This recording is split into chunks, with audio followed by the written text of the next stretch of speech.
Hello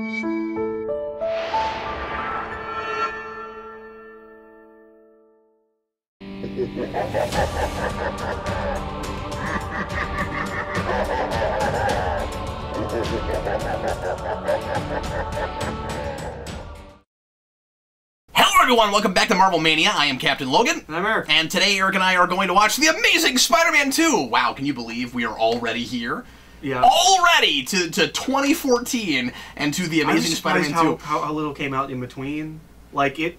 Just getting the order, I was like, oh, this came out real fast. Mm-hmm. Yeah, well, and they rushed it real hard. And a lot of the issues that are here, I would imagine, have to do with just how fast they got the rush writers. Yeah, they did. Absolutely.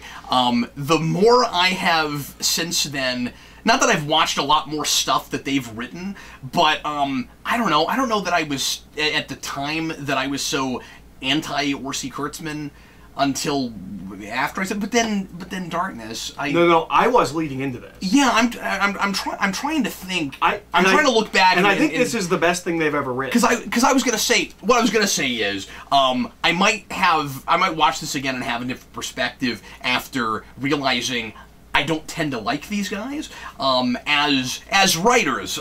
They have been producers on things that have been just fine, but they weren't show running. Transformers Prime was really good. Transformers Prime is really good. But anyway, so that's all neither here nor there. We had this whole thing planned that we've talked about a few times, where we were going to shock each other with a shock ball, because of course that sounds like wholesome entertainment, and it didn't work. We pulled it out on one of the Spider-Mans. The first Spider-Man. Was it the first Spider-Man? Yeah, I was like, I've got this thing! And I was like, oh no, there must not be batteries in it, and we didn't have time to do it. So I opened it up. It did have batteries, but I put new batteries in, and it still didn't work, and we could not find anyone in the area. See, watch. Once you open your P.O. box, there's going to be like 8 of them in there. I haven't. Oh, you mean when I get the new? I was going to say, don't say P.O. box to anybody yet, because I still haven't opened a new one. No, yeah. When you open one, there's going to be like 8 shocking balls in there, but we couldn't find one anywhere. Spencer's no longer carries them. You guys are going to have Walmart to do Amazing 2 again. Them. And we were like, oh, aren't we brilliant? We'll just wait for the movie with the electric guy. And we're still not going to be able to do it. So, sorry to disappoint you. I'm sure that's super disappointing. But, I don't know. Maybe we'll if I ever find one, if I ever see one, I will buy it and we'll do some kind of video with it. Yeah, we'll come up with something. He's never been shocked! I've never... Okay, so I have been shocked one time. And, it's not... Was it a wall outlet? Kind of. And it took me a minute to figure out what was even going on. So it was a real mild shock. No, I did not put pennies in it. And this was like back in high school or something. I was doing dishes, and I was running the garbage disposal, and I kept my hand on the switch, and my hand was wet.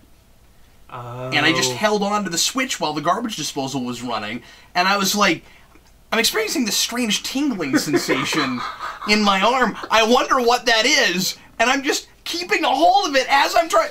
For some reason, it's not happening here, and it's not in my feet. I don't know what... Oh, this is a dumb thing to do. That's the only time I've ever been shocked, though. So I know what that feels like. But I've never had like a quick jolt like that, you know? It was just a steady current, Eric. That's all I've had. So anyway, without further ado, because this is kind of a long movie, let's go ahead and jump straight into it. And no preamble or anything about how we feel about this movie. We'll just jump straight into it. If you want to watch it with us, grab your DVD or Blu-ray, however you want to watch it, get it past all the menus and get it to timestamp 0. And get ready to press play whenever I mosey myself over to my computer, which feels 3 miles away, and I press play. Are you ready? I'm ready. Okay, let's jump straight into it. Everybody, please press play right now. Somehow farther away this time. I think your chair's much further away than you. You're usually like lined up with the desk there. Must be what it is. So, I don't know. This made sense when I set the camera up. Anyway. So, we'll see watching through it. But I think this is my favorite Spider-Man movie. I think this might be the best Spider-Man movie. Click. Oh, he doesn't like Spider-Man 2. Spider-Man 2 is a bad movie. This is a movie with problems. It has big problems. It's got major problems. But it has the most Spider-Man stuff in it. The costume is the best it's ever been. I like the Marvel costume. it's not as good as this costume. I don't want to spend all of our time comparing the different films. I want to just look at this on its own. But I do feel the need to say once again that I don't agree with Eric. I don't think Spider-Man 2 is a bad film. I had the worst viewing I've ever had with it when I watched it with Eric, and I do think he's on to some things.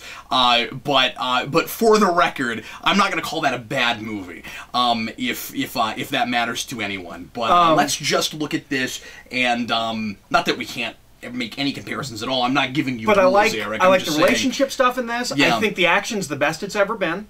I think it's fun, which is not something I can always say about Spider-Man properties in general. Yeah. It's got all the elements, and they don't exactly gel together, but it's the closest I've come to what I want from a Spider-Man movie. There's some lack of cohesion. As I've said before, I am still very perplexed by the immense hatred that a lot of people had toward this movie. I don't get it. And I think a lot of it still stems from this just not being the tone that people wanted, and it was harder maybe to call the last movie an absolute travesty until, you know, we got more of it, and we got... Because, I mean, you know, that's an origin film. You get Spider-Man to a particular place. Maybe we're moving towards something closer to what people want, and then they see this movie, and, oh, no, that's not what they want. But so some people probably look at the issues that this film has, and we'll talk about them, and they see much larger issues than you or I are seeing, because we were more or less along with that last film. This whole opening's a mistake. It is. Absolutely it is. Well, and I forgot until we rewatched it how little of the parent stuff is in that first movie. It's all cut. Yeah. You didn't have to do this, because this is one of the biggest problems with this movie is all the parent stuff. And they cut it from this, too. And ultimately, it kind of hurts that first movie, because that's supposed to be a big, you know, conspiracy that we're looking into as it goes along. And I would have expected, if with a third movie, because we're working toward a trilogy here, I would have expected this to continue there. It was really strange that we wrap all that up here. And in just the goofiest way possible, I think. Well, and... It is... And it's ultimately really convoluted. It is the most unimaginative, most obvious... Well, I mean, train station. We'll get there. Yeah, but, yeah. like, there's this big mystery about his parents, and it's exactly what you think it would be.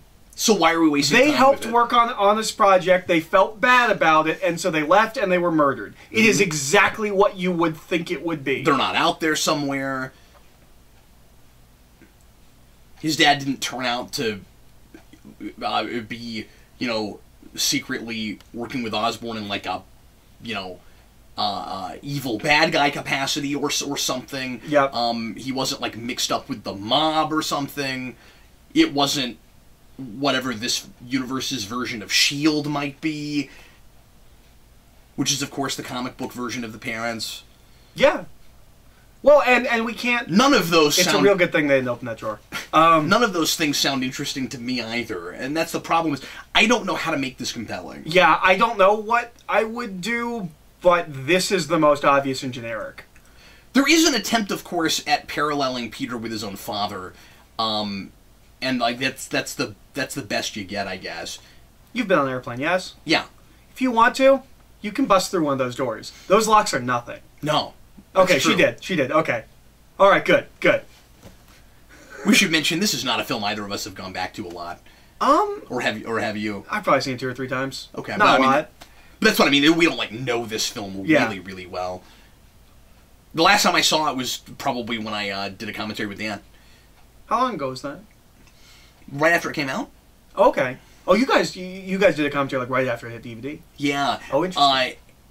That's turned into something of a tradition for us. We did that with the first one, too. Well, and it's interesting because I went into this, and a number of my friends had already seen this, and were like, it's the worst thing ever. Yeah. And I didn't get it then. Like, I went in with as low expectations as you could have, and I was still like, I don't get it. And I went on a Thursday and hadn't heard any early reviews or anything, so I had no expectations beyond...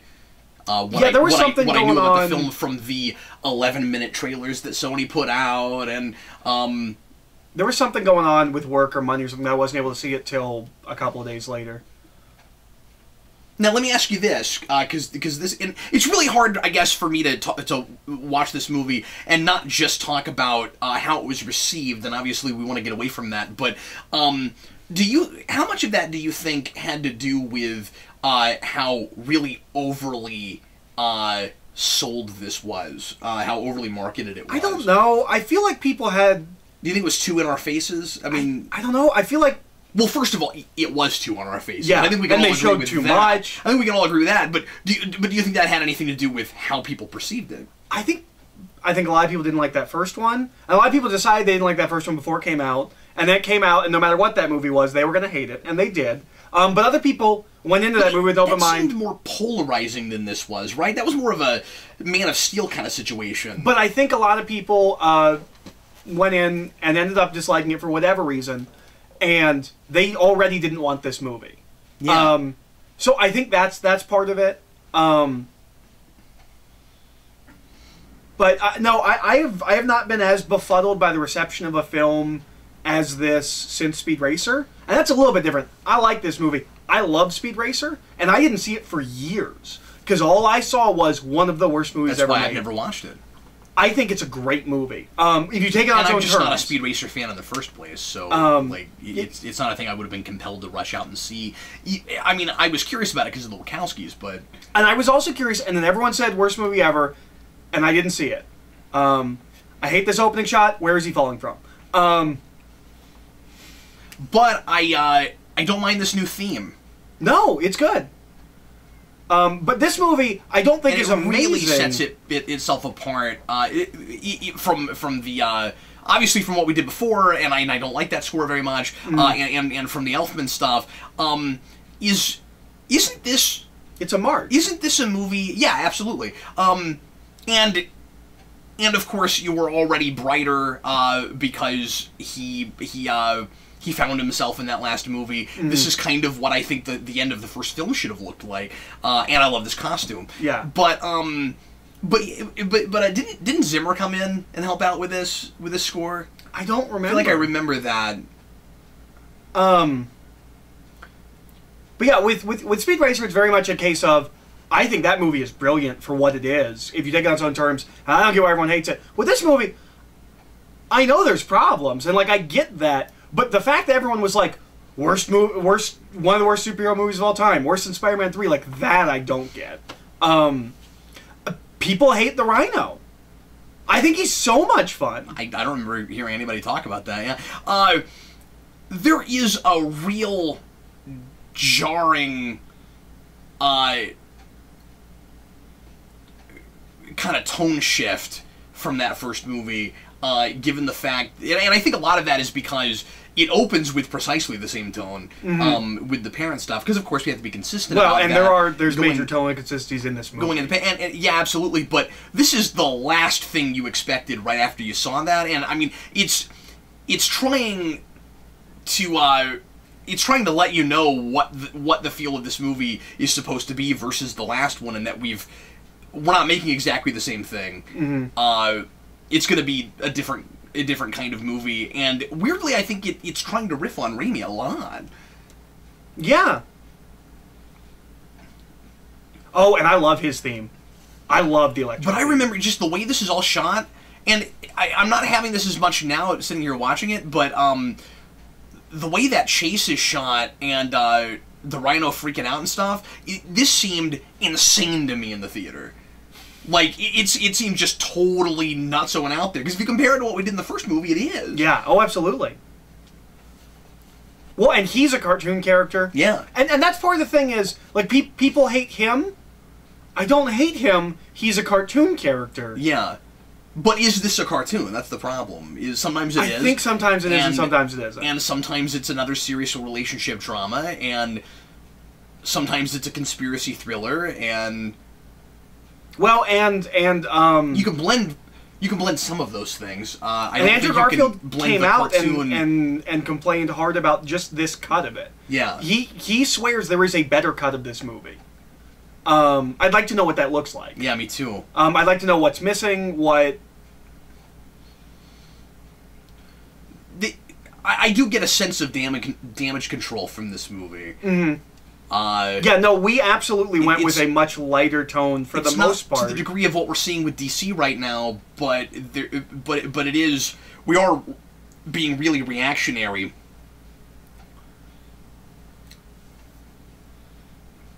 From the response from that first movie. I love that. I love they catches it with his foot. This feels really Spider-Man to me. Yeah. I never got in any of the previous 4 films. I never got anything like this. Yeah.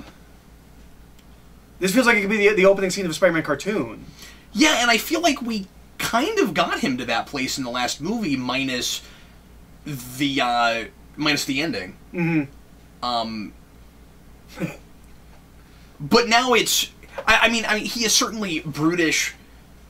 I feel weird about using the cartoon theme everywhere. Raimi did that. I would have stayed away from it. That's just me. We've talked about that. They do it in Iron Man. Yeah. I don't know if there's one in Captain America. But I just mean specifically the Spider-Man theme, because we did that in the Raimi movies, and it's more cannon fodder for it looks like we're ripping those off instead of going our own way, and that's remains problematic because of how soon after that we rebooted. But what I was going to say is he's still certainly brutish about what Captain Stacy said to him at the end of the last movie, and not being able to be with Gwen and going back and forth on that whole thing. So you might say, well, the jokiness doesn't really fit where he is mentally right now, but Spider-Man tends to use his humor as a... like a coping mechanism. Yeah, and a defense mechanism. In a way to diffuse a tense situation for himself. And also he is certainly sarcastic and quippy in the first film, so I buy that in costume that's how he acts. Well, and in costume is like when he's letting loose. Exactly. He's really enjoying himself here. This is where he can kind of either be himself or make up a new persona for himself. However you want to read that. I don't like that the book ends with this. This is real. It's real easy, obvious 101 kind of writing. That's right. Yeah, I agree with that. This should be better than that. In the theater, I didn't mind it as much as a lot of other people did, but the more I look at it, the more I'm agreeing with it. She does spell out the theme of the movie. We do the same thing, of course, with the phone message. Yep. But this is worse. Yeah. Well, and it's worse because we did it last time too. That's what I'm saying. Well, okay, yeah, that's part of why. That's a problem. Do you think this is going to come back later in the movie? I think it might. Gonna be, right? It's going to be important. When you have Gwen Stacy in the first 5 minutes of your movie say the word immortal, you have to know we kill her off at the end. How do you feel about the Captain Stacy thing? Because that's another thing I've heard people say they hate. I don't remember what I said last time, and it's just been a while since I thought about this stuff. Remember, guys, we're watching all of these movies. I got to get my head back in the headspace for these. And things. we both had a really long day today. Yeah, we sure did. But anyway, I honestly don't even fully remember how it plays out there, Stanley. And he doesn't even do anything in this one. He just sits there. I thought he had a line about, like, does he go here? Or he doesn't even go here? Or something like, there he is. Oh, yeah, there it is. Yeah. Okay, that's actually kind of funny. You know how I always feel about that, where I don't want it to be an actual hallucination, and I think in this case it's not. I think in this case it's just he's having this kind of waking nightmare where he sees him everywhere, and that's the way we're visualizing his guilt. Yeah, I don't have a problem with it. Well, and here's what I like about it as like a source material kind of a thing. Yeah, it's a literalization of the floating heads of guilt. Yeah, absolutely. Yeah, and that's a major thing that will not leave Spider-Man alone. Is everyone he knows his head's floating around him, telling him how bad he's doing. I like it. Yeah. But the question is, if you don't know about that, does it play? You know, because that's like information that maybe you have to be armed with. And I guess it just depends on each person, because it didn't play for some people. Mm. But I also think that part of the problem is just a lot of people didn't like that ending. Yeah. Maybe. Does Dan like this movie? Yeah. Okay, I'd never talked to Dan about this movie. He likes it a lot, and he is more befuddled than we are about the reaction people had.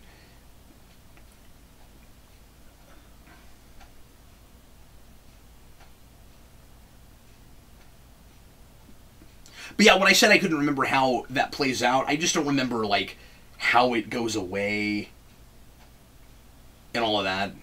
I think he gets over it. Is that all it is? I don't remember. That's what it should be. Yeah.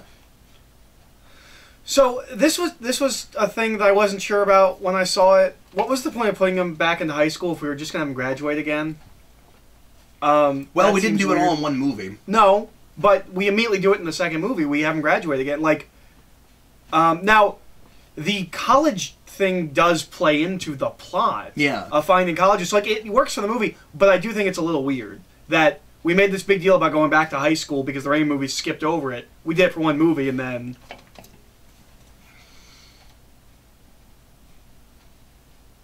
Well, it's progress, Eric. Yeah. The problem with keeping him in high school is that he was already too old to play a high school kid, so you get 2 years later and he's already in his 30s, and let's maybe not do that. Yeah. And there's the problem with... You're trying to do... We've talked about this a lot. You're trying to do something that is usually serialized over a bunch of issues in a comic book, or even on television in episodes, in movies that you only get every 2 or 3 years. So you almost have to look at it like dog years. If the Raimi movie had him graduate high school in the first 40 minutes, or whatever it was, and we wait a whole movie this time, that's like 2 seasons of television. You know what I mean? Well, so, like, no, we did have him relatively stay there much longer. I don't know. And that is a high school movie. The first Raimi movie feels like a high school movie because of the way we're doing the CW-esque drama, but it's not technically really a high school movie. There's a reason they had the lizard attack the school in that film. Yeah. Well, and we'll see if this... unfortunately, we don't continue like Flash Thompson and stuff like that. Yeah. I don't know if he shows up in this movie. I don't think he does. I think we drop all of those characters. I don't know if there are any other characters, but we drop Flash. But I almost said the same thing. Were there other characters? I'm sure Liz Allen was floating around somewhere. And now I remember hearing initially, I don't know if this is still true, if this is still the plan, but I remember hearing initially the plan for the Marvel films is to do each movie as a year in high school, starting freshman year. So they'll do 4 movies. So it's Harry Potter. And they cast him 16. Yeah, which is great. But Harry Potter originally was intended to come out yearly and then didn't exactly get to do that. I just mean... When you think about the phases, like how long you have to wait each. for multiple Spider-Mans, I don't know if that's going to work out. I mean, he's 16 now. Yeah. If you have to wait 4 years, 5 years in between because you have to wait for the other Marvel movies to come out... They won't do that. They'll rush them. You think so? Yeah, I do. They won't come out every year, but I mean, think about it. Like Guardians, we've only had 3 years in between. It's never going to be as long as 4 or 5. When we do these franchise things, we tend to treat them as their own franchise. We're not really waiting for Avengers movies and stuff. It feels that way because those movies are informing some of those films, like Ant-Man. But I don't think realistically they can do it as fast as 2 years, but they did. Well, they did with Iron Man 2. Yeah. And Iron Man 3 comes out in what, 13? So I guess they waited. So I guess that was 3 years. Yeah. I hear what you're saying. By the end of his senior year, that kid's going to be 24, 26. I bet it's still younger than he started. Exactly, yeah. I really like this dynamic of their relationship. I really like that Peter is wrestling with what he wants and what he thinks he should do. And not what he should do, but what he thinks he should do. Right, right. And that Gwen's just done with it. Like she wants to be with him, and she's done with this on and off thing. I love how really like that. she is. That's and they're communicating. Yeah, exactly. And that's the most important thing to me. Now, the words they're using as they're communicating are not nearly as strong, a lot of it, as what we had in the first movie, because unfortunately we have a couple of, dare I say, kind of hack writers making this movie. Well, and I think There's not nothing good here in the writing, but like, I thought that meant you loved me. I don't need that kind of writing in this. We were subtler than that in the first film. I think the guy who worked on that first one, who did like the initial draft on that first one, Vanderbilt, I think he does the first draft of this, and then they're brought in. Someone does the first draft of this, and then they're brought in to write over it, which was a bad sign to me in the production of the film. The thing is, some of the writing's not great, but they're acting it really well. Yeah, no, that's true. Like, they're selling those lines of dialogue better than maybe anyone has ever sold bad romance dialogue. I try to tell it like it is, and I try to be as, as fair as possible. I don't use, when I said hack, I don't use that lightly. Orsi and Kurtzman have insulted my intelligence one too many times. And I actually think they maybe are better sometimes than what they give us, and that's what bothers me about them. That's what can hurt my feelings. Is they're going for what continues to get them gigs, and that's why they end up being really hireable. Now they're not doing stuff together anymore, but I think that's kind of what was going on. Well, and their heyday is Hercules and Xena. Yeah, that's something that can get away with their writing because it's a more tongue-in-cheek tone and it's a more heightened tone, and then they come and do stuff like it's television in the '90s before our tastes were as sophisticated as they are. Yeah, those shows don't hold up great. Xena better than Hercules until the last 2 seasons, and those aren't particularly archy shows. Those are very melodramatic shows. Are they? But yeah, I mean, you're right. They're more archy than TNG or even Voyager was. But okay, I've only watched a little bit of Hercules and never Xena. Xena I watched religiously. But no, they're just they shouldn't be writing these things, and for some reason people give them money. Like I don't mean people pay them to write these things. Their movies do really well. It's just real least common denominator. A lot of their writing. I hate this explanation that he's about to give. Yeah. And this was in the trailer. Yeah.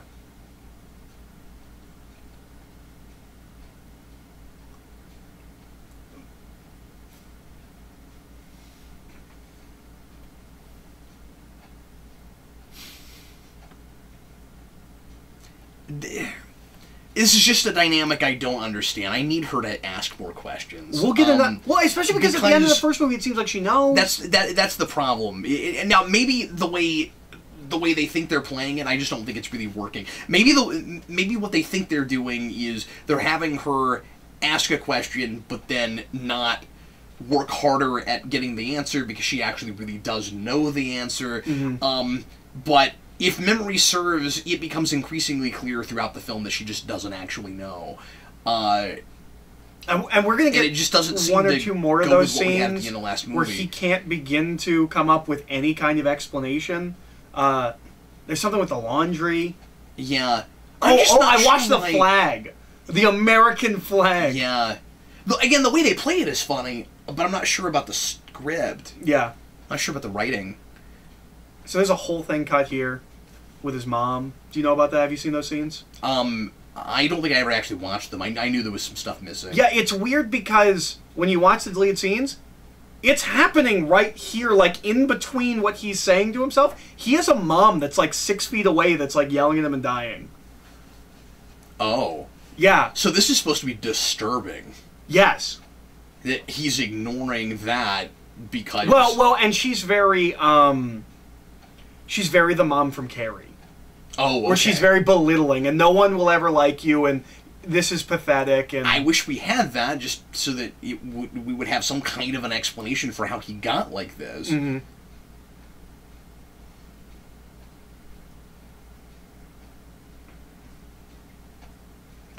Speaking of The Amazing Spider-Man, I should mention I never liked that we went with numbers. It should have been spectacular. Or something. Yeah. And I probably talked about this before. I'm sure what they were thinking was if we ever reboot again, we want to be able to keep all those monikers. But something about putting an adjective in front of it makes it sound stupid with a number to me. Yeah. But you can make the argument it's like a comic book series where we call it The Amazing Spider-Man and then we have issue numbers, but I don't know. The thing about not having a number in front of it makes it seem kind of silly to me. So Electro I like a lot. A lot of people don't like him. Really? And well, a lot of people compare him to the Riddler in Batman Forever. Yeah. He's a real messed up guy before anything happens, and I've met people like him. Yeah, but so's Jim Carrey's Riddler. Yeah, yeah. I'm saying that's part of why people compare them, is that he's a... Well, and people compare them negatively, and I like Jim Carrey's Riddler. I like him too, but that's not this movie. I mean, that's the problem, is once again, he is a cartoon character. But he's... So yeah, he's a messed up guy, but so is Nigma, like... I've worked at gas stations. Like, I've met plenty of people like this guy that scare me. Like people act like it's not believable. But not this extreme, right? I've met some crazy people. But here's the problem. None of them had his job. That might be. I mean, that's the big problem. Is he's just an electrician. No, he's not just an electrician. Oh, he's like a super genius, isn't he? Yes. Yeah, and no, that's he a mistake. built that board that they're using. Yeah. And then they don't give him any credit for it, and that whole thing is really weird. And see, part of the problem is with people like him that I've met, I could buy that he's an electrician, and he claims that he came up with the idea but didn't. But that's not in the movie. No. Well, it's also the opposite is in the movie, where his boss knows he made like the whole, I said the board, whatever it is, he like the grid for all of this, like it's actually almost more like the Riddler in the animated series, where somebody yes you know where he feels like somebody stole something from him.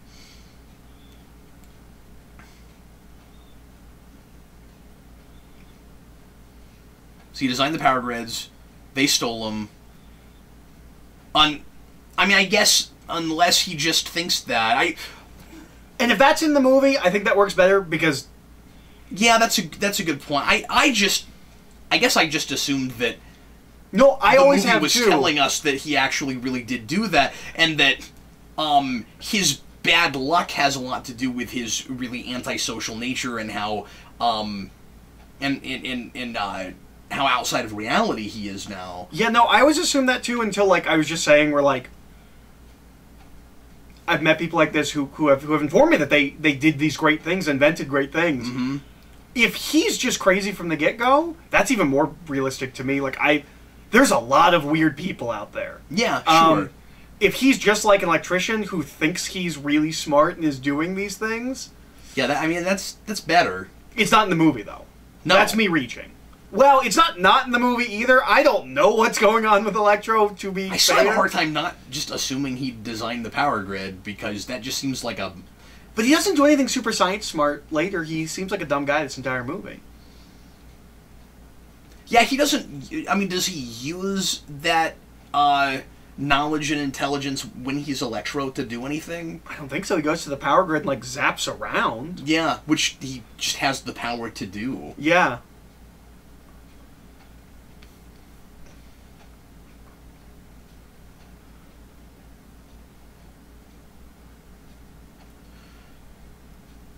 So I said I like the, oh, and then that's going to be real convenient later. But anyway, I said I like the soundtrack better. I like that opening theme. Once again, we're running into some scenes that, where I think the score is kind of misplaced and maybe even inappropriate. I feel like we're scoring Max Dillon wrong, and that's a lot of, not a lot, but that's maybe some of where people are comparing him to the Riddler, where they're trying to get us kind of in his head so that to him it's not disturbing and messed up, and he's not an extreme personality, etc., etc. And Spider-Man really is his best friend and all of that. But like with that oboe melody and all of that, it kind of sounds like those scenes are supposed to be funny. Like it's playing it for comedy, which is what we did with Jim Carrey's Riddler, and it was that kind of movie, so that worked okay. Yeah, no, he shouldn't be played for comedy. He should be scary because he's a mentally unhinged person and then he gets superpowers. Yeah. And I think that's maybe how it's played. And we created him because we don't treat those kinds of people correctly. We're not. Nobody's trying to help him be better. Nobody's picking up on that. Nobody's trying to get him help. Yeah. And he clearly has problems. He's delusional. So, this is a really weird choice. To have Osborn dying? To have him dying to bring in Harry Osborn in this movie. Now, I like Harry Osborn a lot in this movie. Retroactively say they used to be friends. Yeah, I like Harry Osborn a lot in this movie. I don't know why you would make this decision in this script.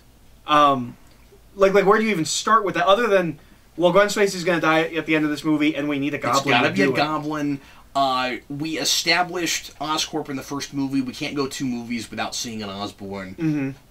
I still think you could. I kind of like the idea that Osborn stays in the background, is pulling strings. You never get to see him. We make a big mystery as to why he never goes out in public.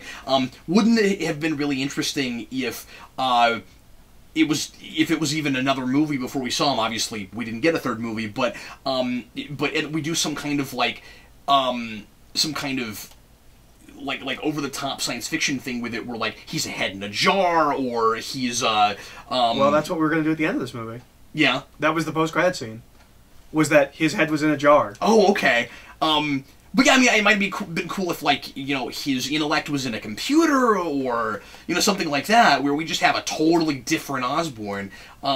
Maybe even, you know, almost like fuse him with Dr. Octopus or something. I don't mean make him Dr. Octopus, but he's perfect casting for Norman. Yeah, absolutely he is. Retroviral hyperplasia. Is that okay? Is that okay, Techno Speak, to you? Does that sound...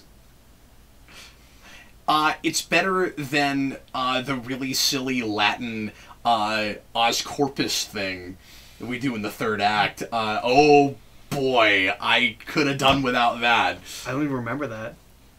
I'll point it out. Okay. It is one of the first things people pointed to when they said, "This is the dumbest movie ever." This is such a weird choice. That, like, he has this disease that kind of makes him look like the Green Goblin, but he's not the Green Goblin. Like, I don't... This is weird. And then he dies here, and there was supposed to be a post-grad scene where his head was in a jar. He's not actually dead. But they didn't shoot it.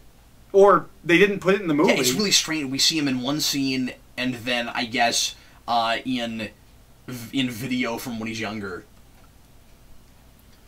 And there's or does he have a scene? Does he die in that scene? Is he dead now? Yeah, I believe I think he is. Yeah, and then the news anchor. Yeah. See, I'm forgetting because in the theater I was so surprised we went that way. You had an email from J. Jonah Jameson. It said, "Are you kidding? These right. are crap." Yeah, it's not a problem to have a departure like that. Obviously, a lot of the things I was first introduced to for Spider-Man in the 90s show went as far off in left field as you could possibly, and especially with villains. They're Electro. Well, and Spectacular plays with the Goblin starting quite a with bit. the Hobgoblin, etc., etc. I don't think. I mean, you're right. The operative word is just weird, or I knew he had more footage like right after that, and that's part of why I asked that question. But no, we don't see him in the bed. We're shooting him this, so we can't see his body. Or it's counterintuitive, but it's not necessarily wrong or bad just because of that. But it does is a lot of things in this movie do, especially with Electro, and I think that's this movie's biggest failing is it doesn't feel like it's. Except for with some of the relationship drama stuff, it doesn't really feel character-driven. It feels like we are trying to... It's smarter about how not character-driven it is, I think, than some of the stuff in the Raimi movies, especially 3.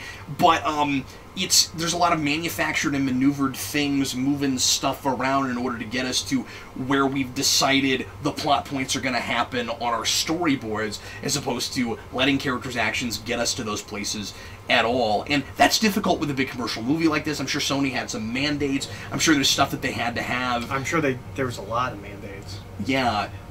So I'm sympathetic toward all of that. And again, I have seen other movies that are, you know, even more obnoxiously transparent about that fact. But yeah.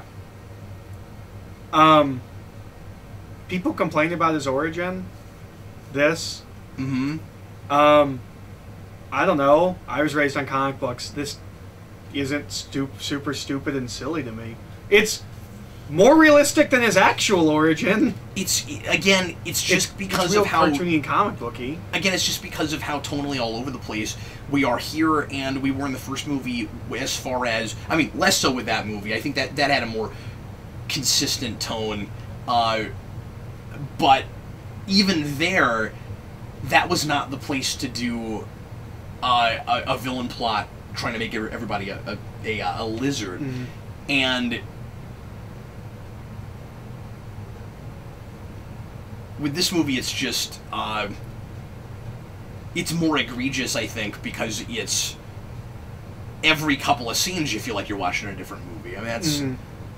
That's the problem, and the relationship drama was driving that last movie all the way through it. We would all, as soon as I would go, oh, we're not doing the comic book stuff, well, I would go back to a thing I was invested in, and not just the relationship drama, but also Peter's journey to become a hero as opposed to a vengeful bad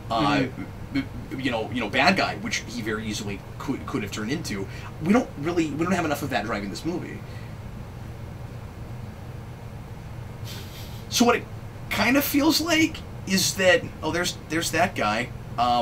He's been showing up a lot lately. Do you know who that is? That's the guy. I first saw him in 24, and you probably haven't seen that season. But he plays the first gentleman. He plays the Madam President's husband in season 7. And it's kind of interesting that he's here in a movie with a couple of characters that end up being really delusional because he has a kind of a break with reality before that show starts, and he thinks that their son is alive and there's a big conspiracy, and then spoiler alert for 24, but it turns out he's right about a lot of that stuff. But I don't know. I think he's an interesting choice given the psychology in the villains in this movie, and the conspiracy, the family conspiracy stuff with Peter Parker too, I guess.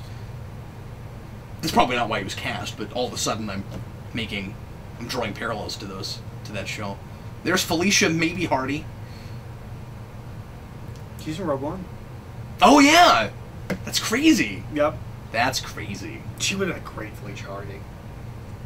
See, I didn't think so based on this. Oh really? Yeah, I didn't see it.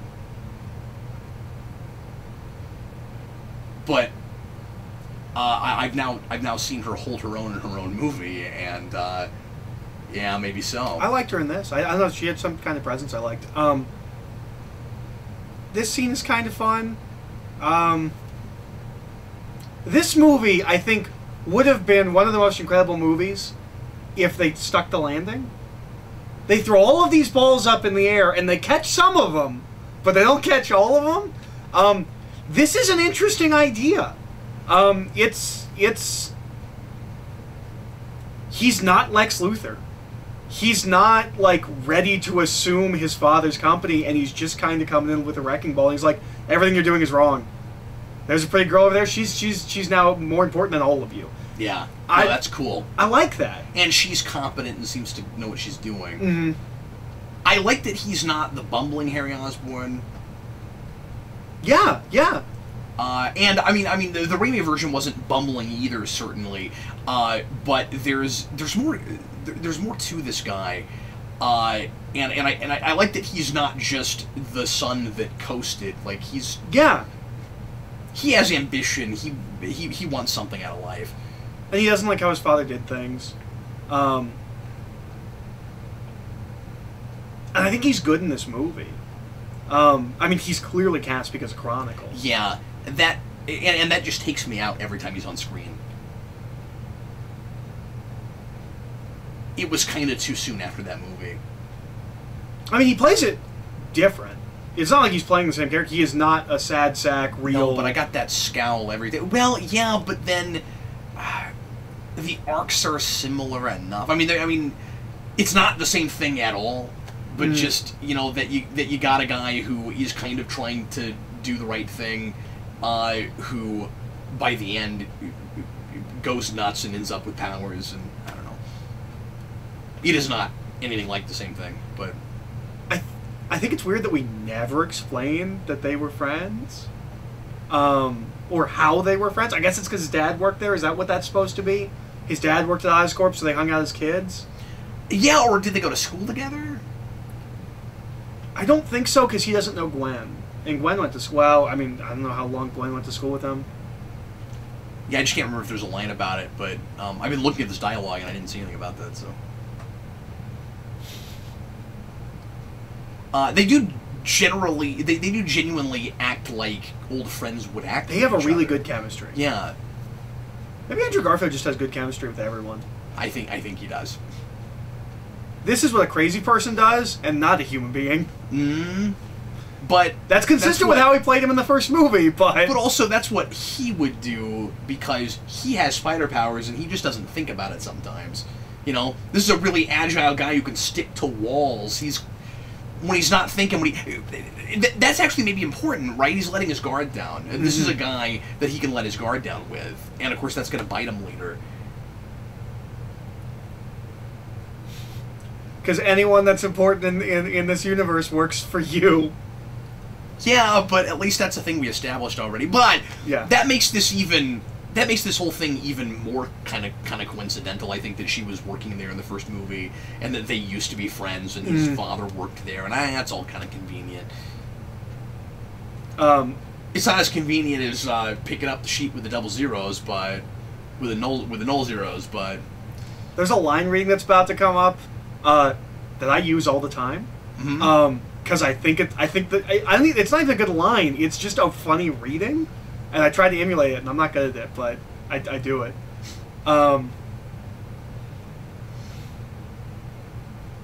They really do feel like old friends catching up. I don't know. I think they're really good together. People don't like Harry Osborn in this either. Some of the scripting's a problem, but I can see. Here's the thing. I'm sympathetic toward that. I don't fully have it myself.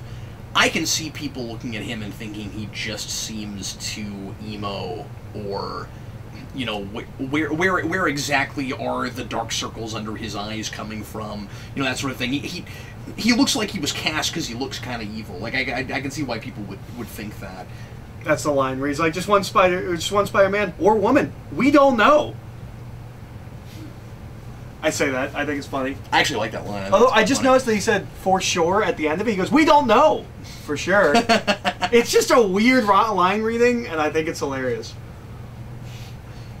Yeah, it's the weird problem with that is that I'm assuming because I mean he's taking pictures of Spider-Man, so soon they have close-ups where you could kind of tell the anatomy, given that it's a skin-tight outfit. Well, he's joking. I know, but he's also. They're making a big deal in this movie out of how bad of a liar he is. And I feel like he was more savvy in the first movie, maybe. I don't know, am I wrong about that? I'm not sure. It's been so long since we watched that first movie. No, it hasn't. We've seen so many movies since we watched that first movie. But not for Marvel Mania. We've just been to the theater a lot.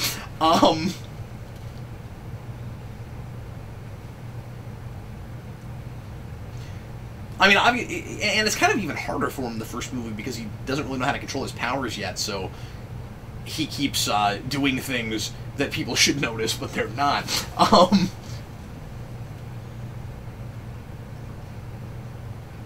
I guess it just wasn't so much about the lame excuses and stuff. Yeah.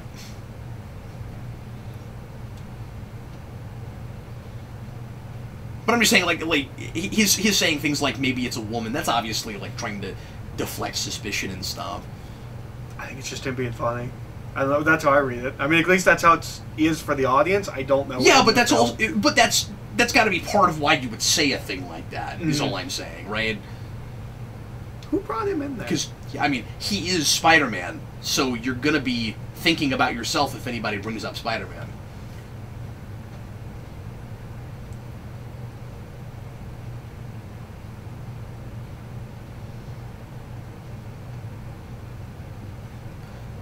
Yeah, one thing I think they always get right is there's never a place where I feel like Gwen Stacy is unsympathetic. No. There's never a place where I think we're throwing her under the bus and making her a jerk face to force drama. She's in a real rock and a hard place, and of course he is too. Well, and that's the thing but is, what are you? So much of this movie is just what are you gonna do? Either of them. Yeah.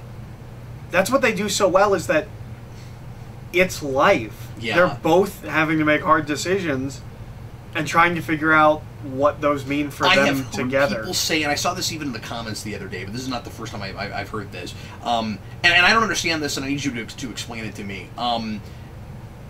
A lot of people's biggest issue with this movie is this relationship, and they call it toxic. What? And I don't understand that. No. This is a real, believable human relationship where they're at a point in their lives where they have to figure out how they can exist together, but still move forward in their... It's not... What? My deal with that, I don't think it's any more toxic than any superhero trying to date someone is. That's toxic in the sense that inevitably a bad guy is probably going to come after your girlfriend. You know, like you're both taking massive risks, but that's what I really like about her in the third act, where she's like, no, I'm coming with you and you can't stop me, and you're not allowed to feel bad about what I do because I make my own decisions. Mm-hmm. So you are certainly indirectly responsible for my being here in the first place, in the same way that everyone is indirectly responsible for any ripple effect that stems from them, but it's not a moral issue. Mm-hmm.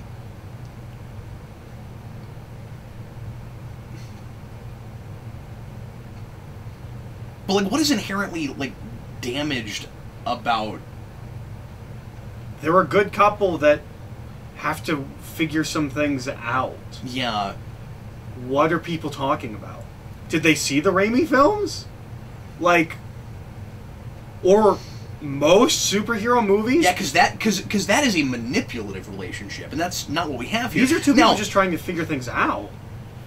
Now, importantly, he was in a position where, if he had wanted to, he could have acted really manipulative, and she's not having any of it. Mm. And we know, of course, that that's not what he's trying to do, but she's like, I won't be yo-yoed. He's just dealing with it and doesn't know how, like a human being. Yeah. Are human beings toxic? Is that the issue? Well, I don't know, and I'm not trying to attack anyone. I'm just asking. Yeah, no, I don't understand. I just simply don't understand that. Yeah. I thought everyone agreed. I don't want to go off on it, Eric. I'm just saying I just simply don't understand that read on That's it. interesting, because I thought everyone agreed that, like, even though they don't like this movie, it's like, well, the relationship stuff works, but the rest of the movie doesn't. That's the only stuff that works, like. Which is what a lot of people think about the first film, and that's not unfair. No. But yeah, no, I've... And again, this is not me just sitting here constantly defending this movie. I have mostly thrown criticisms at it, but I simply don't see how this is a toxic relationship. It's a complicated relationship.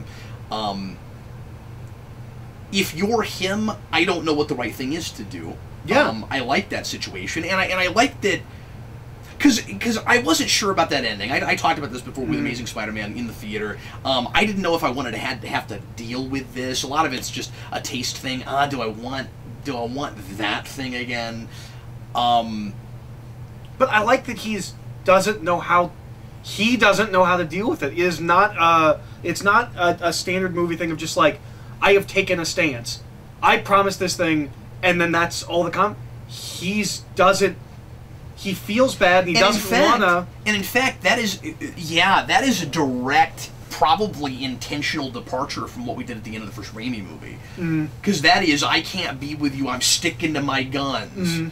He's struggling with it, like a person struggles with things like this, and then he's afraid everything he does is wrong or unethical or is going to lead to bad choices, and they make a really good case for he's damned if he doesn't, damned if he doesn't. You know, if he stays with her, A, she's in danger potentially, and B, he's going against a promise he sort of made, at least maybe in his head, because he didn't actually out loud say anything, but maybe that was supposed to be an unspoken thing. But if he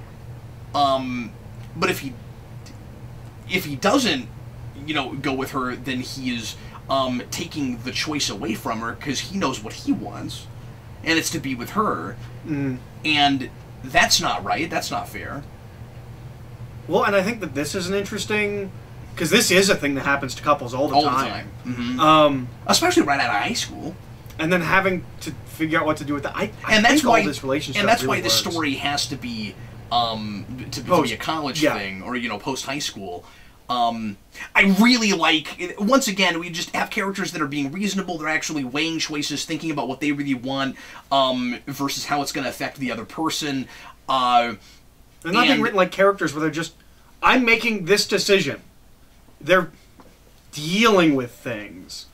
Yeah, they're being thoughtful. I mean, I know that's my $10,000 word, but they're being thoughtful. I really like the bit later when he goes, you know what? I'll just move there with you. I can be Spider-Man anywhere.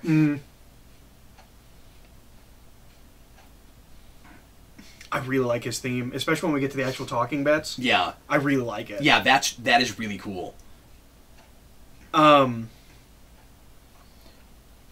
I think it's a really cool way to put the thoughts of the villain in the score. I think that's really cool. It's kind of inspired. I've never seen it before. No, I really like it. Would you agree with me if I were to say, maybe I go to this too much, that there is something inherently... Well, actually, I mean, you brought it up with Carrie. I was going to say there's something inherently Stephen King about the way they're characterizing it. Oh, absolutely.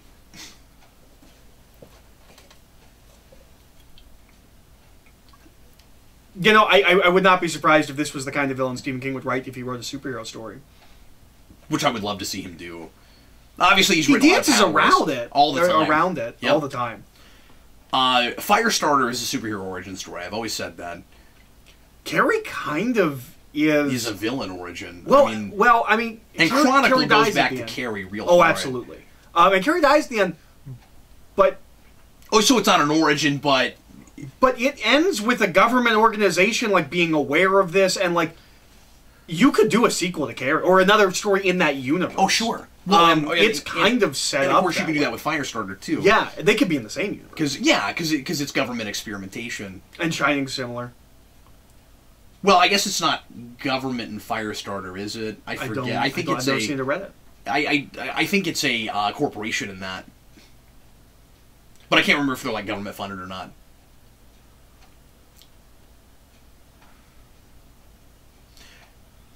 I like that.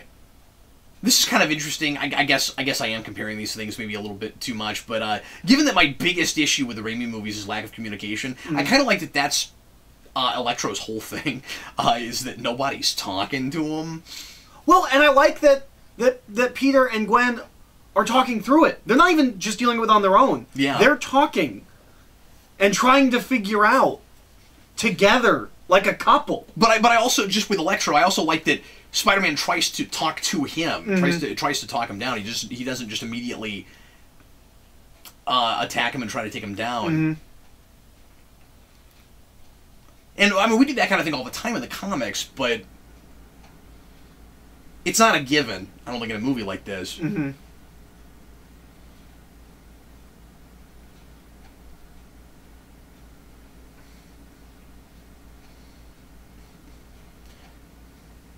I like that he's doing his best to defuse the situation, but he can't possibly relate to what this guy's going through. I mean, on some level he can once he understands it, I guess.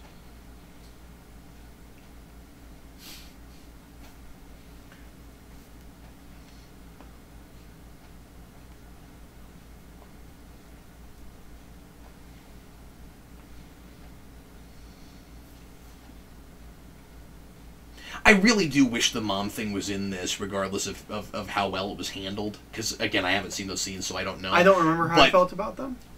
But it's always a good idea with a villain, especially like this with Spider-Man, to have some kind of a mirror or parallel to Uncle Ben. Because, again, I say this a lot, but Spider-Man easily could have been one of his own rogues gallery. Mm-hmm. And Superman is like that too. I mean, like so much of the reason they become selfless heroes is because of their upbringing and that there's guidance, and this guy doesn't have that. Mm-hmm.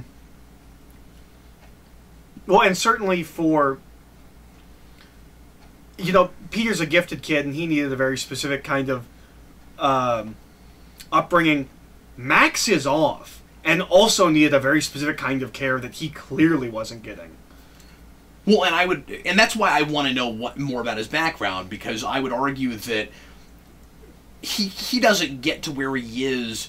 I mean, unless he has, like, a mental condition he's born with, and I doubt that's what it is. It seems like it's likely to be something that he developed because of how he was treated, or how he perceived himself to be treated. That so often starts from rough parentage. Mm-hmm.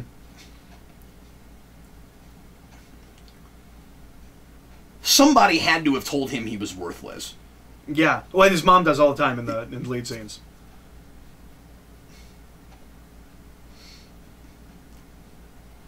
I really like this thing. I really wish we had that, because obviously she's not gonna give him that kind of guidance and give him anything like the power responsibility message. What does he have now? Unlimited power. I really like this. I complained about slow motion a lot in superhero movies at this point. It's particularly Snyder. I like that we are using slow motion to visually communicate information. Yeah. It's really cool. And we also, you know... I think it's a little reused at the beginning of the movie, because it's not communicating anything. It's just, look, it's cool, he's jumping. But I also like that, okay, we gave him web shooters. We're going to have a problem with the web shooters. This situation is heightened. He still never runs out. I wish we did that. I mean, again, I keep talking about the web shooter. I'm real surprised didn't make a net over him. It is, speaking of that show, I'm working on a video for that right now, so it's fresh in my mind, but that show gets obnoxious because we'll have him run out of his web shooters so that we can have a convenient like cliffhanger over a commercial. Oh no, he's falling, what's gonna happen? And he'll run out when it doesn't make any sense he'd run out. Where, like, I guess he just constantly forgets to fill them. It's like the first time he's used them all day, he just now put his costume on, and he runs out, so that's annoying. But here it seems a little bit convenient that he never runs out. Like, in the 80s, he installed a thing, like a digital gauge that showed how much webbing he had left. That's helpful. He should have a utility belt. You should have, like, a Batman utility belt where you just kind of, like, see them, like the web cartridges all the way around his belt. They do that. I don't know if they do it in the 90s show, but they do. I've seen that. I thought it was in the 90s show. Maybe I'm wrong.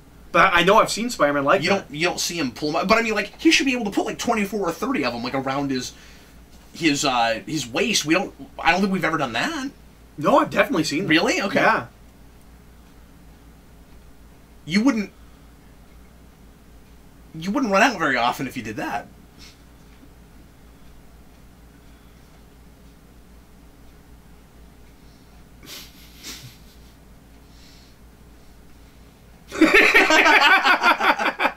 That's pretty great.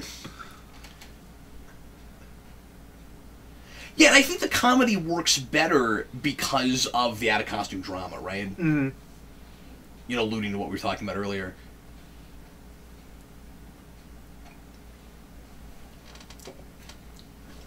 And I do like that through no fault of his own, this is one of those villains that Spider-Man sort of kind of created. Where, like, he is having an effect and an impact on people. I think it's interesting that, because this is kind of it for Electro until Harry goes and gets him. Yeah. He's a really easily we got that super character. creepy scene in Ravencroft or whatever. Yeah. But, or not Ravencroft, is it? Yeah, I think so. Yeah, yeah. It's their Arkham Asylum. Well, but he's in. See, I was just thinking like no, it's a laboratory, but maybe it's a laboratory under Ravencroft. I forget. Yeah, I don't. I know it's called Ravencroft. Maybe they just changed what it is. But yeah, no. Rewatching this, I don't think he made the power grid. I also always assume that he does nothing intelligent. He's really easily manipulated. I don't think he, in fact, did. I think Are you that's sure part there's of not his something delusions. about it at the end, though? Maybe. I'm forgetting now. I think that's part of his delusions. And if I'm right, it's poorly communicated. Yeah.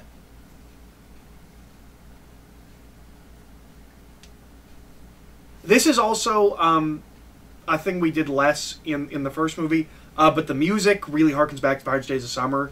That's a movie with a very specific score, or a very specific soundtrack that's almost the score of the film. We do that a bit here. Certain parts of this feel more Mark Webby, if I even know what that means, because 500 Days of Summer and these two movies. Yeah. This scene I like, but will inevitably come to nothing. We're gonna... If this is the scene I think it is, he's gonna put up this big, like, wall of weird, like, yeah. the connects... And then, like, 2 scenes later, he just takes it down. Yeah, yes, he's doing this. So he's, like, making all these connections, and then it's not gonna matter. Yeah. Because it's ultimately gonna be one thing he notices that... Like, it's not like he's building a track that leads him somewhere, ultimately. Mm-hmm. The way he... I seem to recall the way he finds the train car to be really easy. Yeah. It's just the Roosevelt thing, right? I think so.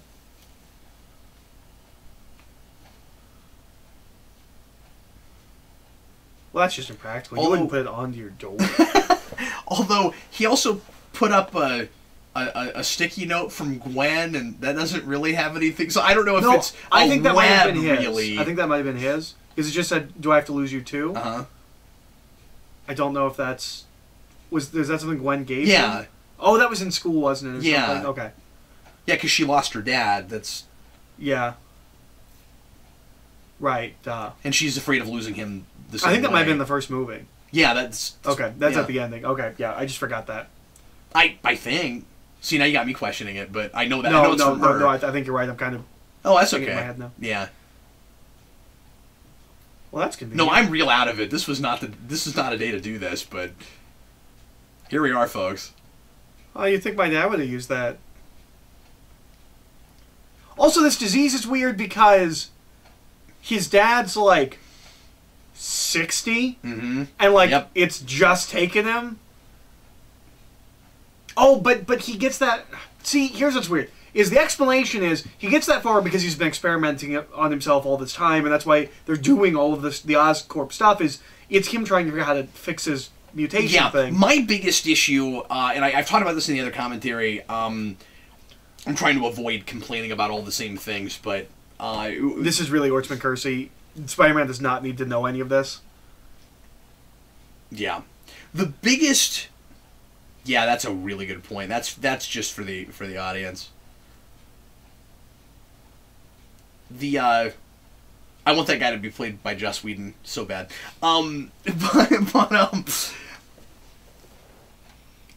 The biggest problem I have with this entire movie, plot-wise, is it becomes of paramount importance, where Harry Osborn has a ticking time bomb, like he's gonna die tomorrow, and his dad made it much, much, much farther. I think they explained that because he was experimenting on himself, but that would mean that he would have had to start doing that at like 15. Yeah, and also but the counter to that is he gives him all of his research. Yeah, yeah. I like that. He hit himself in the head with a wrench. If you're Spider-Man, and that's a popular ringtone that people associate with Spider-Man, would not be your ringtone. In this universe, it's not. There's no words to that ringtone. It's just a jingle. Are you sure? Yeah. Okay. if that's all it is, but I didn't... I thought there were a couple of other places where we heard it associated with Spider-Man. I don't think so. Okay. I know we do it in the Raimi films. I think in these it's just his ringtone. It's just been too long.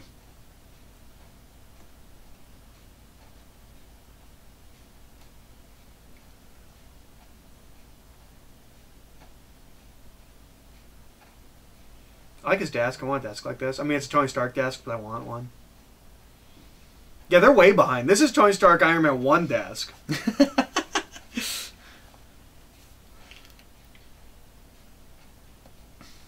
And you, right now, you would not want to have things like this because inevitably they're going to have bugs and they're going to be broken. You're not going to be able to do anything in your office for like 3 days until the IT department come down there and fix it and reboot the server. And you don't want this.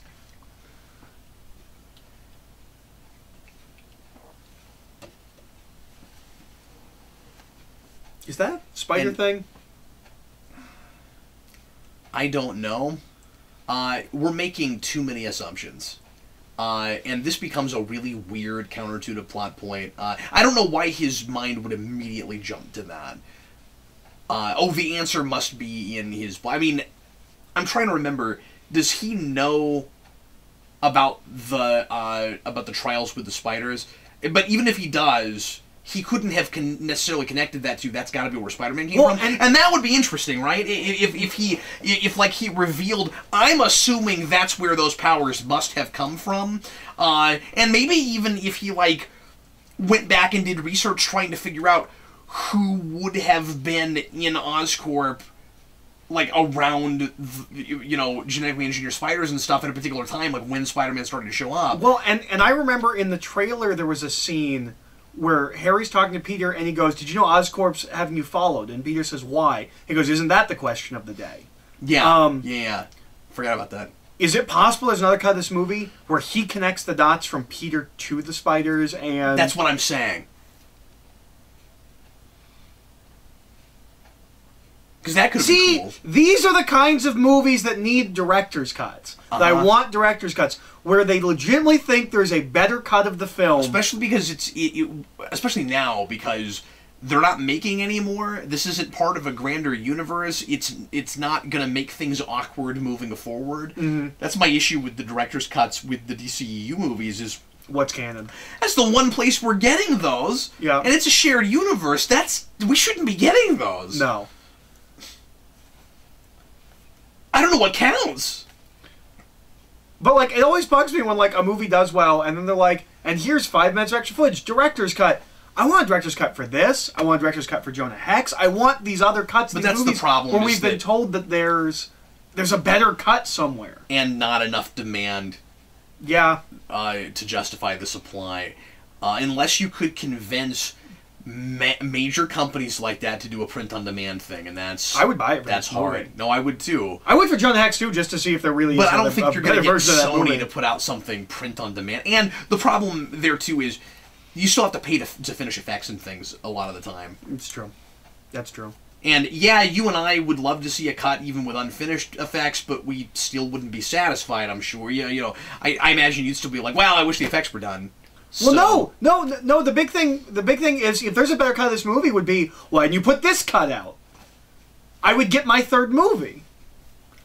I'm excited for Homecoming, but I'm bummed that I don't get this third movie. I'm just saying, would you be okay with it if they put the cut out and they didn't finish effects? Because that's probably what would happen. Yeah, I mean, because that costs money. I'm a big fan of the Donner cut of Superman 2, and there's a lot of stuff like that in that. No, I'm willing to do some mental gymnastics for the closest I can get to a cut. Yeah, but it wouldn't be as bad as Doc Connors with the green sleeve, where you just chroma it yourself. Okay, that was silly, and I laughed at that every time I watch one of those deleted scenes, because he just had a green sleeve. Like, oh, well, that's not a very impressive special effect. I could do that.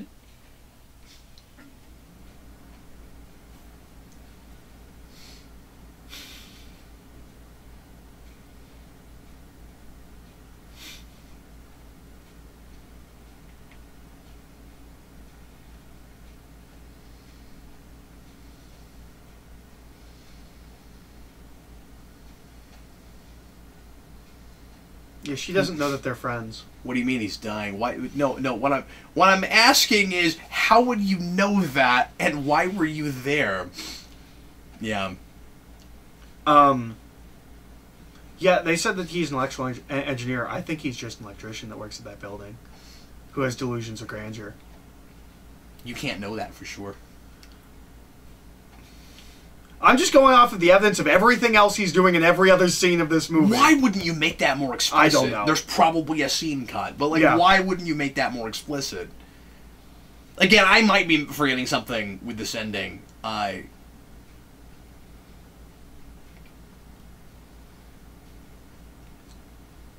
I feel that way about some things in this film, but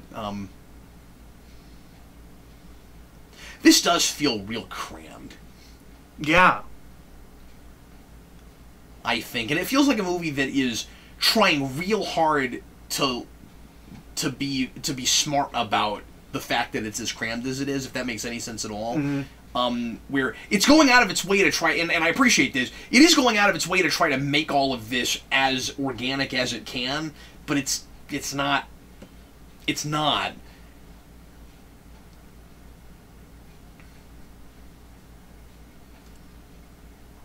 But a longer... I mean, another cut of this would be like 3 hours. Yeah. Almost certainly. Well, but an alternate cut doesn't... Did you just stay in that elevator until she showed up? Were there other people that, came into that elevator and you were just standing there waiting for her and you were like, oh, don't mind me! No. I'm just hanging out in my elevator! I think he's just going down. And she was also going down. Well, that's real convenient. That's a huge building. And there's a lot of people that work there. He owns that and building. He has to have maneuvered himself here, right? Because he's gonna try to use her to get Peter to give him the blood. Like this, he needs her right now, and that makes this way too convenient. See, he just said it, except about Peter. See, Eric. He had that planned. Mm. He was ready for that. He just hung out in that elevator, knowing she was going to show up, having really awkward exchanges with 15 other people, I'm sure. Not awkward. Get out. I own this elevator. It's mine. It is Ravencroft. Yeah. I don't know why I remembered that, but I remembered that. It's like Summerhold. Well, I mean, that is a Spider-Man place. No, I know. I just don't know why I remembered that it was specific. Probably because in the theater I was thinking, oh, this cool, is maybe the later weirdest on choice Carnage. in the movie, and I think the line too far for people, because this movie gets compared to like Batman Forever and Batman Robin line. Yeah. This is why. This is it, yeah. This is the scene that makes people do that. I think it's a fun scene, but See, it's... the first movie we were trying really hard to transcend the comic book genre, right? Like we're doing comic booky things, and yeah, we've got a third act that does look somewhat like your traditional superhero movie third act, but by and large, it won. Oh, and also I remember that was Kafka, but that's weird because I think Kafka's a woman in the comics. Kafka is a woman in the comics.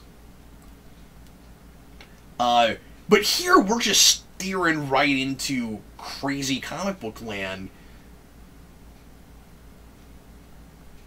And I'm fine with all of this if this is the whole movie. Yeah. Well, and I'm kind of fine with this, because I'm kind of vibing with the nonsense of this. Like, that's the thing is, a lot of this stuff is just kind of to my taste. I would love a comic book movie that is this movie. Yeah.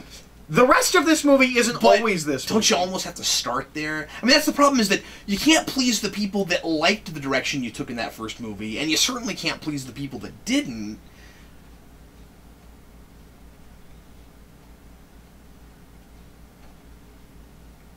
Everything runs on electricity.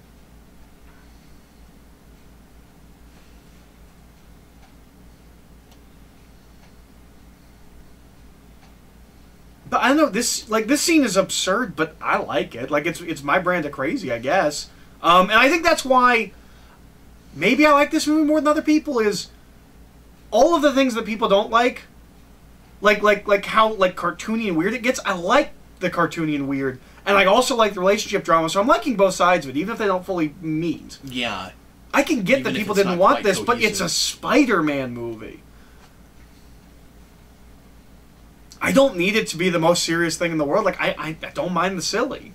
Yeah, Eric, I feel like next time he plays chess, they're going to need to make sure that his chess pieces don't have electricity in them.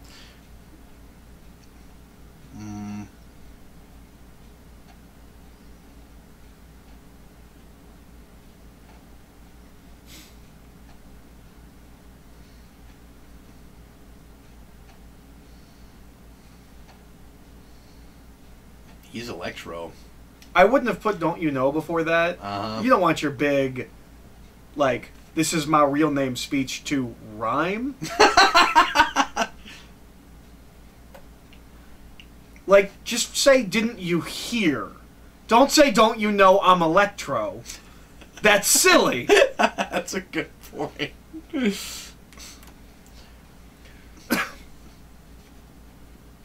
Wouldn't he drown? And even if he wouldn't, how would they know he wouldn't drown? You know? Like, he doesn't look like he's fully made of electricity. Like, he doesn't have electricity making up because he's played by an actor that has, like, a skeletal structure and stuff. So we will find out he can go all Dr. Manhattan. No, I know. But I would assume that, like, you know, when he puts himself back, just because of what he looks like, that he's, like, kind of reconstituting his body again. You think that when he does that, maybe he'd need to breathe, but I don't know. Maybe not. That's a weird camera move. Not to be fair, I am glad that he's not just a special effect. Like I'm glad that he continues to be played by the actor. Yeah. Oh man, was he excited to play this role? I was just about to say that. Yeah. And he's clearly having a blast. Like, yeah. With the bizarre way they decided to go with him, I don't think you can. Why can't I think of his name right now? The actor? Yeah. I just had until you told me. Yeah, I can't. Anyway, but like I don't think you can blame him. No, and this is either the same year or it's the following year from Django where he wins an Oscar, I think. Yeah. I can't think of his name now. Of course, he also does Annie around this, and yeah, well, you know, he seems hit or miss in the choices he makes. But Jamie Foxx. Well, and Jamie Foxx is Ray, and that's one of my favorite films of all time. So he's not the best at picking projects, but like when he picks the right one, he's great. Yeah, because he's great in Django. I think he just takes risk. He picks projects that could easily not work out, like. Like a Ray Charles biopic, that could have been real bad. This scene is great. They're playing it great. I need more Aunt May in this movie. Yeah. I agree. Because we talked a lot about the adoption stuff in the first movie. This is the only real thing we get of that in this scene where he's trying to explain, like, I love you, you are my mom, but I do have other parents and I want to know what happened with them. Yeah. Anybody would want to know that. Yeah.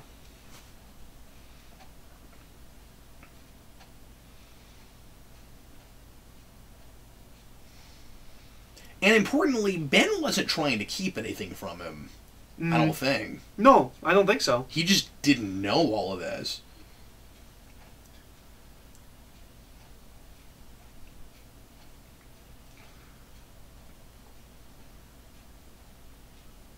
Is this how he finds out where the thing is? He sees something on the wall that pushes him to the to whatever Roosevelt has to do with the car. Now we're just sitting here trying to remember what happens in this movie. I'm sure this is. We didn't talk about the beginning of the movie. Yeah. That action scene is so dumb. That wait, no, they have been keeping. But what am I talking about? Yeah, I forgot. And Ben would know this too. Yeah. So this is also this is how they're trying to do the comic thing, where they were supposed to be traitors, but then it turns out they weren't traitors. Or at least that's what the cartoon show did, but I think they got that from the comics. I know they were S.H.I.E.L.D. agents. I don't remember beyond that. Because in that show, they're agents, but they were like, but S.H.I.E.L.D. thought they were like double agents and they were working for Russia or something. Oh, I don't. And I don't know if that's in the comics or not, but that's what this is. But in the beginning of the movie, and they're having that fight scene, and that internet connection keeps cutting in and out, and like the download stops and restarts. Yeah. It's 15 years before this movie. You couldn't do that now. Mm-hmm. I don't know why that just came to me. No, that's a great point. Yeah, 99, right? I don't know if we get an exact date, but let's say Peter's 6 when they leave. He's 18 to 20 now. Yeah. Yeah, that's pretty funny.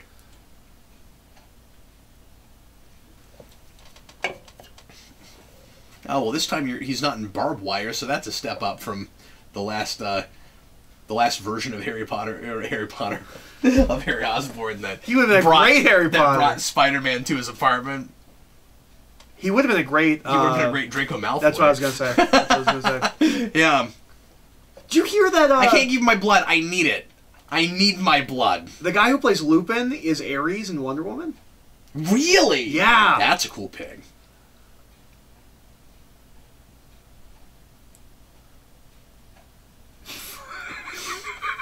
I don't know about that line. Your blood can't make me die. I'm gonna drain all the blood from your body, even if it kills you. Okay, but you could turn into like a giant monster, or...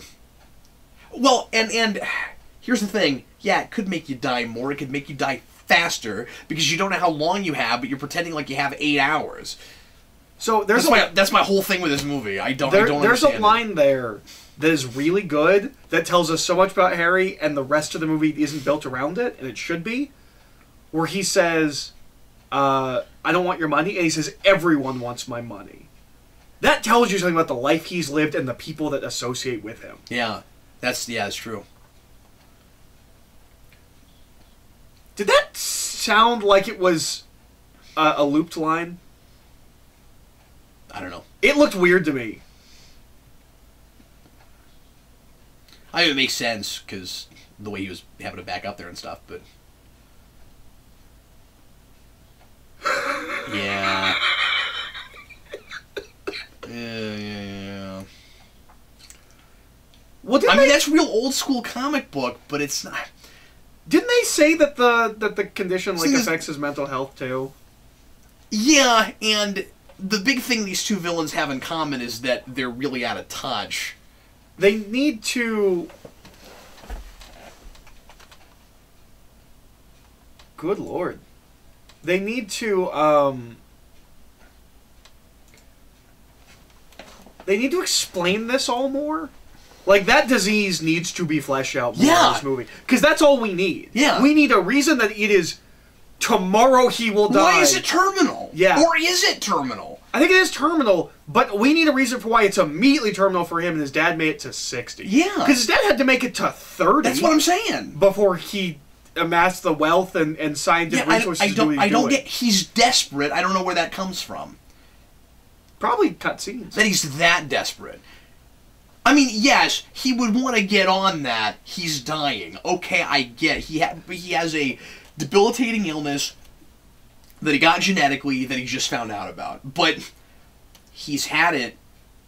But isn't the idea that he would have had that from birth? So he just found out about it. Why is it terminal now? Yeah. Like, nothing has changed. You actually had it this whole time, or it hadn't manifested yet. Is he even sick? I think so. Yes. Well, his dad tells me he is. He's all psychosomatic. No, but I mean, like, does he have any symptoms yet? I think we're gonna see him have symptoms. I don't know if he does. I don't think he has anything before he puts stuff in his blood. I don't know. I want to say we see him like wake up like coughing blood or something. Oh, okay. I didn't think so, but.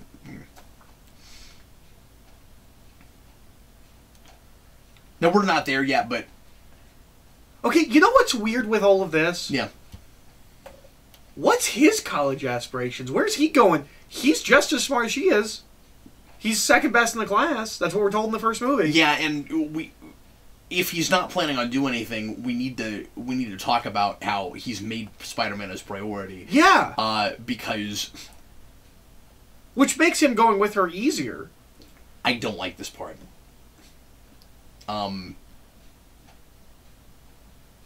Yes? This whole bit where he goes in, or is it later? I guess it's later. There's that whole bit where he goes in and he talks to her sponsor or whatever, and I hate that.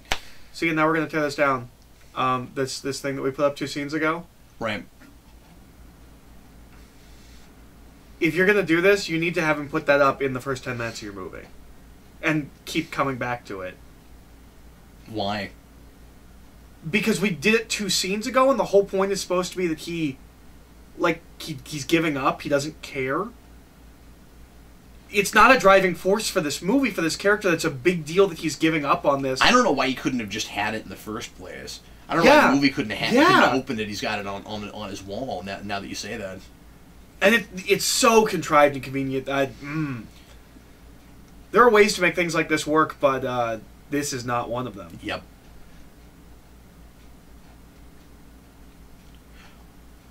Alternatively, they could have had him start to put that up on the wall because of the information she gives him, I guess. Yeah, yeah. Where he doesn't think to start trying to put more things together until he's got like a missing link.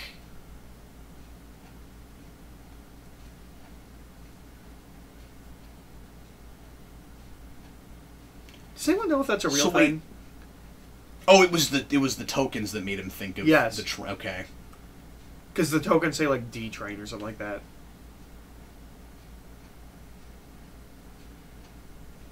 Yeah, at least it wasn't some like random unrelated thing that he, because I thought it was like he saw something on the wall or something. At least what made him think of it was an actual artifact from his dad. Like, I guess that's good.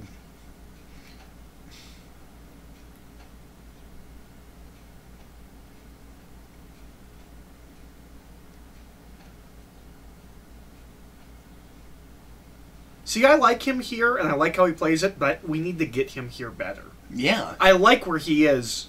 Once again, the movie's not doing a great job communicating to us what's going on with him and in his head. Mm-hmm. Because I like where he starts, and I like where he ends. It's the middle bit that doesn't exactly work. Yeah. But much like the first film, this is not a movie that requires 2 villains. Maybe we should say that. Well, I was going to say, much like the first film, this is a film that's carried a lot on performances. I like his performance, and so I'm less critical of all the problems because I like him. I'm not as impressed with him as you are, especially by the end. Oh, I love him as Goblin. But again, I don't like that stuff at all. Okay, we'll talk about it when we get there.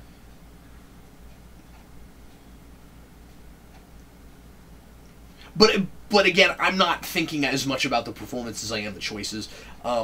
It's just so rushed. So and awkward. On the day he's doing this, like while they're shooting, they're just like, move your hands, do this. How's that any sillier than doing it in the air? I never thought about it in the air. I mean, you never say that when Tony Stark does it. I never thought about it, but Tony now Stark's I will. You know, he's constantly doing that. How could you not have thought of that? I've never thought of the fact that Tony Stark, that on set he's doing this. That's how you make movies, buddy. Movie Magic Love.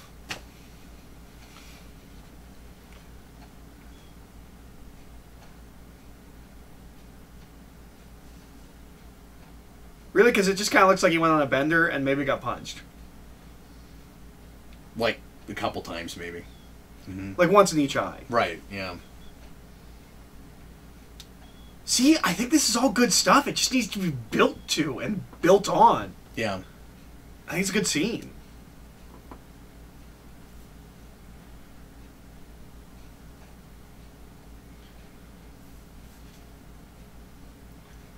Yeah, you seem like a trustworthy sort.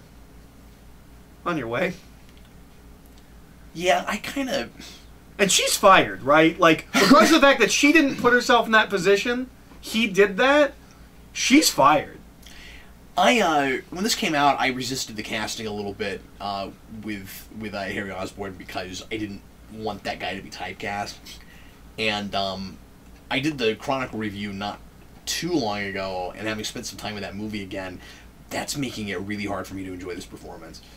Interesting. Because I really like his performance here. I mean, I love him in Chronicle, and I'm excited for Valerian, where he's going to play the heroic lead. That's really cool. I'm excited for that movie. I really don't want it to be a train wreck, and I'm worried it's going to be And it looks like a train wreck. It looks like a train wreck, but I don't want it to be... Sort of like what we're about to see here, really. And before that comes out, I want to get some of those comics, because they've started printing them in English. Because they're French comics. I want to get a couple of those. Try and read them. You know, I really think... The more I'm looking at this, because I had a better viewing of this with Dan, but I still had a lot of the same, like, obviously logic questions. But I think what we're seeing here is just some nonsense, or things that look more like nonsense because, again, of stuff that was probably cut, executed better than a lot of nonsense gets executed. Absolutely. That's what we're looking at. Well, and so I guess the question is, it's like, what would Mark Webb have done? And this sounds awful because now I'm comparing him to Raimi directly as a director. But you give him the Spider-Man 3 script, and what does it look like? Well, here's because I've always said this is the best. But some of the actual drama is better in the script, obviously. So that's not fair at all. And that's nothing against Raimi as a director. I just think that's the script for 3. Mark Webb is more suited for this kind of material than he is, because he's more of a horror director. Well, but okay. So, I said this is the best script Kurtzman and Orsi has ever written. Is it possible this is not the best script they've ever written? He's just the best director they've ever worked with? Yeah, maybe so. They kind of just exclusively work with hack directors. Yeah, how much better is this script ultimately than Darkness? I don't know. Or 09. I don't think they both wrote that, though. They did. Did they? Okay. Yeah. And obviously... This is miles ahead of Transformers 1 and 2. Yeah. But so is Darkness. Yeah, boy, that's saying something. This is so weird! This is like in Iron Man 2 where all of a sudden we're doing this Da Vinci Code plot. Like, yeah. It's so weird to put this in your movie! He's gonna teach Peter how to make his own element.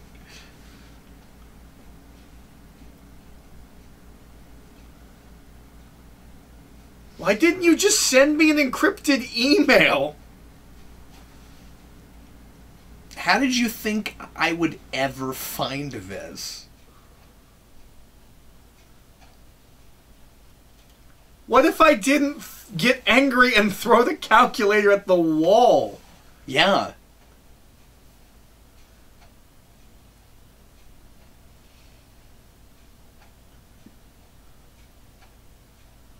Okay, you're still not on the list, Mr. Osborn. You don't own this institute. You know what's really funny? Jamie Foxx is actually more or less playing the character he played in Chronicle. Yeah, basically. Except he's an adult. Yeah. That never grew up. Yep. So... And was never actually accepted. I think this movie is largely a case of the best execution of not good material. Yeah. And so I think that's part of the reason why I like this movie so much. Talking about it, doesn't hold together. No, It's an enjoyable watch. Yeah. When you just sit back and watch this movie... Which we're not doing, and that's why it's not as good of a watch. Yeah. It's an enjoyable watch, and yeah, that's flaws, but I'm enjoying watching it. I think, arguably, and obviously there's different eras of Spider-Man and stuff, and we're drawing a lot more from some later things and stuff here, and we're not trying to be straight up Stan Lee like the Raimi movies kind of were. But I feel like this is the most authentic Spider-Man experience we've had on screen. That's why it's my favorite Spider-Man movie, why I think it's the best. Likely not about to be. Which is, I guess, part of it is, I'm not even necessarily saying this is the best movie. I think Amazing is probably... You're saying you like it the best. Yeah, I think Amazing's probably... objectively the best of the 5 films. At least literarily, at least story-wise. Yeah. But this is the one I enjoy the most because it feels the most like what I want from a Spider-Man movie. Yeah. Now, I imagine Homecoming But I think that's a lot of why people like 2 so much, because I think 2 got close to that for people. Yeah. I mean, Spider-Man 2. Yeah. Yeah. I'm hoping with the way it handles action and stuff. I'm hoping, you know, Homecoming comes in and sweeps all 5 films away. Yeah. Because honestly, I don't think it's that hard. No. Like, if we're being entirely honest about all 5 Spider-Man movies, I don't think it's that hard to blow all of them out of the water. Yes, I guess it's important to reiterate that you know, you're saying this movie is probably your favorite of them. You're saying the bar is real low. Yeah. You're saying the Spider-Man movies aren't very good. I don't think the Spider-Man movies are very good. That's what Eric is saying. That is what I am saying. Do we just do a therapy thing there? We did. What we're doing? Yeah, that's why you're in that chair. Let me adjust. I don't need my notebook. I think I've it all been doing this started for a with long my time. mother. Yeah. Hmm. Did she not buy you Spider-Man comics? I was Manny till I was 12. That was weird. Was that the thing? No, you know, I did get a lot of Spider-Man comics. I think we should do an entire Mania with that shtick, where you just lie back on the oversized chair that almost fits 2 people, and I've had that chair a long time, and I've always been befuddled by its size. It is just enormous. It's a couple's chair. Yeah, but I've tried that. It's too small for that. Even if you're both super tiny, but it's a little big for one person. It's a Peter Dinklage couple chair. Yeah. Like, literally. Like, I don't know if I'm making this clear. I need you to literally make him bleed.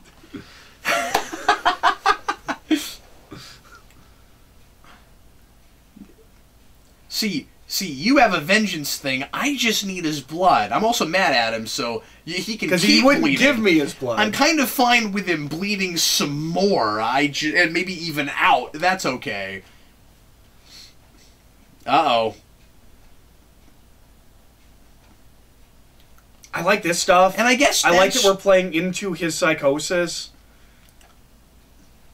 If that's what we're going to call it. And that's a thematic thing that links subplots in this. And you're right, that is Dr. Manhattan. That connects all these things together is characters who think they need people. No, there's good stuff here, and I'm willing to bet most of that good stuff comes from the first draft of this movie. Peter needs Gwen. She That's doesn't Dr. need Manhattan. him, but wants him. Like, we just stole that. Yeah. This is now the second movie that we've done a Marvel Mania on that theoretically I'm going to get a rewind out for this year. Yep. And that are going to be He looks like Penguin from Gotham. real doozies. Because there was another one the other day. I'm trying to remember what it was. Or Dark World. Oh yeah, where I was like, oh, I got to do this year. I keep calling it Ragnarok. Oh boy. That's fun. Yeah, you actually didn't. You did. Oh, and it was the same guy. See, isn't that real poetic? Yeah, you did. You didn't. Oh, he's coming back into the movie. That was nice of him.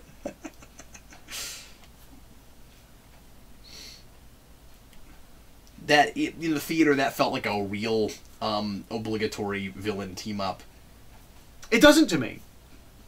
That's what I actually like about it, and I think that actually works in this movie better than most. Story-wise, it's not so much, but just the way it's played in that scene, I think.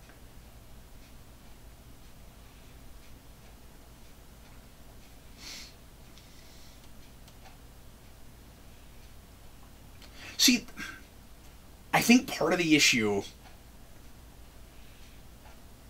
I think part of the reason this movie ultimately isn't real cohesive, Eric, is it feels like the stuff I care about is intruding on the real story, and that's irritating. Mm-hmm. Well, and I mean that's a tough thing to balance with Spider-Man is that you're always going to be writing 2 stories. You have to write a personal story and a villain story, and those do not necessarily always overlap. Yeah, just like it's difficult for the character to balance those 2 things in his own life. I like that. Still doing Dr. Manhattan. Except now he's got a suit. Okay, can I make... Yeah. Can I... Yeah, this is hilarious. Can I do a costume complaint? On the sides of his costume. And I complained about this in the other commentary, and people tried to explain it, and I... Like, is he able to kind of shapeshift a thing like that? Is that the idea? The suit? Yeah. Yeah. I don't care. Can I complain about the costume for a second? How hard would it be to make that dark green? Would it look that different if it was dark green? You don't think it's silly that there are lightning bolts on the sides of it? No. Okay. Have you seen Electro's costume? I don't care about Electro's costume. The point I'm making is, in this world where we've kind of been pretending like it's a little more believable and realistic than the other than the other one, you've got... He's a lightning guy. He's got lightning bolts. I don't understand the... Anyway. I'm 6. Yeah, I don't know. No, I never... I guess I laughed out loud. I was like, really? I guess I never really noticed other than the... Did he go find that and then he put lightning bolts on it? Or I just don't know how his powers work, is the point I'm making. Now, we see him reconstitute himself, and maybe he's almost got, like, Mystique-type shape-shifting powers with his electricity. Because, I mean, he's able to do that, and then I guess when he comes back, he's going to have that costume again. So maybe he did just create it himself. And... It's not that the lightning bolts are too silly for that character, because they're not. I just want to know if he made that or not. I bet he did. All. He named himself Electro. Yeah. He put lightning bolts on that. No, anyway. I mean, really, it's because he can't be naked. He can't be Dr. Manhattan. We have to give him something. But we also want him to be able to go into... it doesn't make sense. Yeah. Okay, so this is going to be the scene, I think, with the really silly technical name... for the serum. Okay. That is something Oscorpus, and it's just the best. Were those Doc Ock arms? Are we gonna get Doc Ock? There it is. It's Arantis Oscorpus. And it's just the best thing. That is the best thing. Nope, that's great. Why would anyone complain about that? Because we can't decide how absurd this movie is supposed to be. Yep. You don't know. I don't know. But I wonder if we got to the third film, is this the in-between film? Like, the third film would be completely absurd. Yeah, or... And I would love that movie. Or it would go all the way back.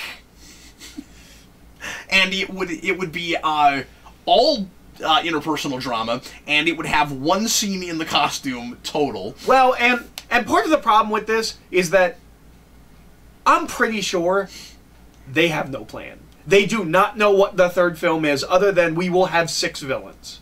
They do not have a story while they're making this movie. No, or even a germ of a story. Which is why, like... And you complained that they didn't have enough of a sense moving forward at the end of the When first you're making the first film in the trilogy, you need to have broad strokes of what the second and third acts of your trilogy are. Yeah. I do like the idea that all the details worked out. I do like the idea that there are, like, 6 experiments, and they're all numbered. And I think that's kind of fun. I like that.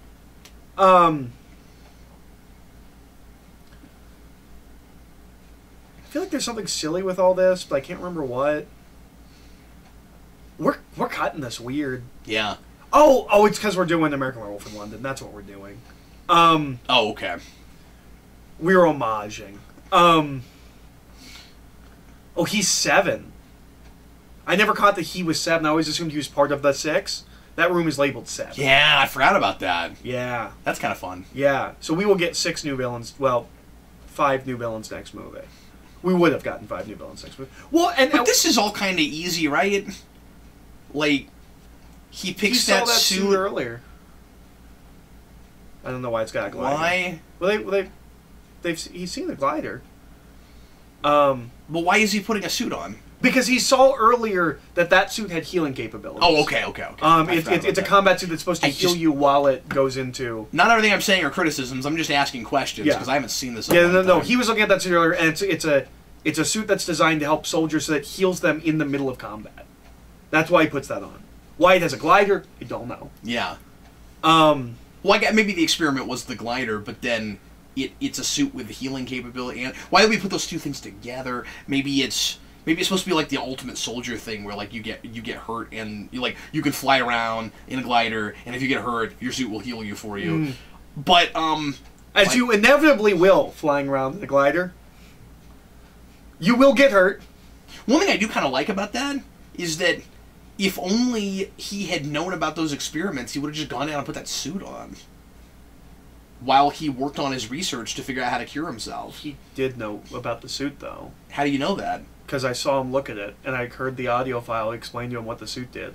But he goes down there and he... Oh, but he thinks they're all destroyed. That's what the thing is. Yeah, because he goes, you had this the whole time! Yes, you're right. Remember? You're right. Yeah. So it's ultimately that jerk-face guy who used to be married to the president in 24's fault. Yeah. It's a shared universe. Yeah. See, it's that compartmentalization from Winter Soldier. Yeah, that whole thing. It's not that. No, it's a greed power thing. Anyway. This is all nice.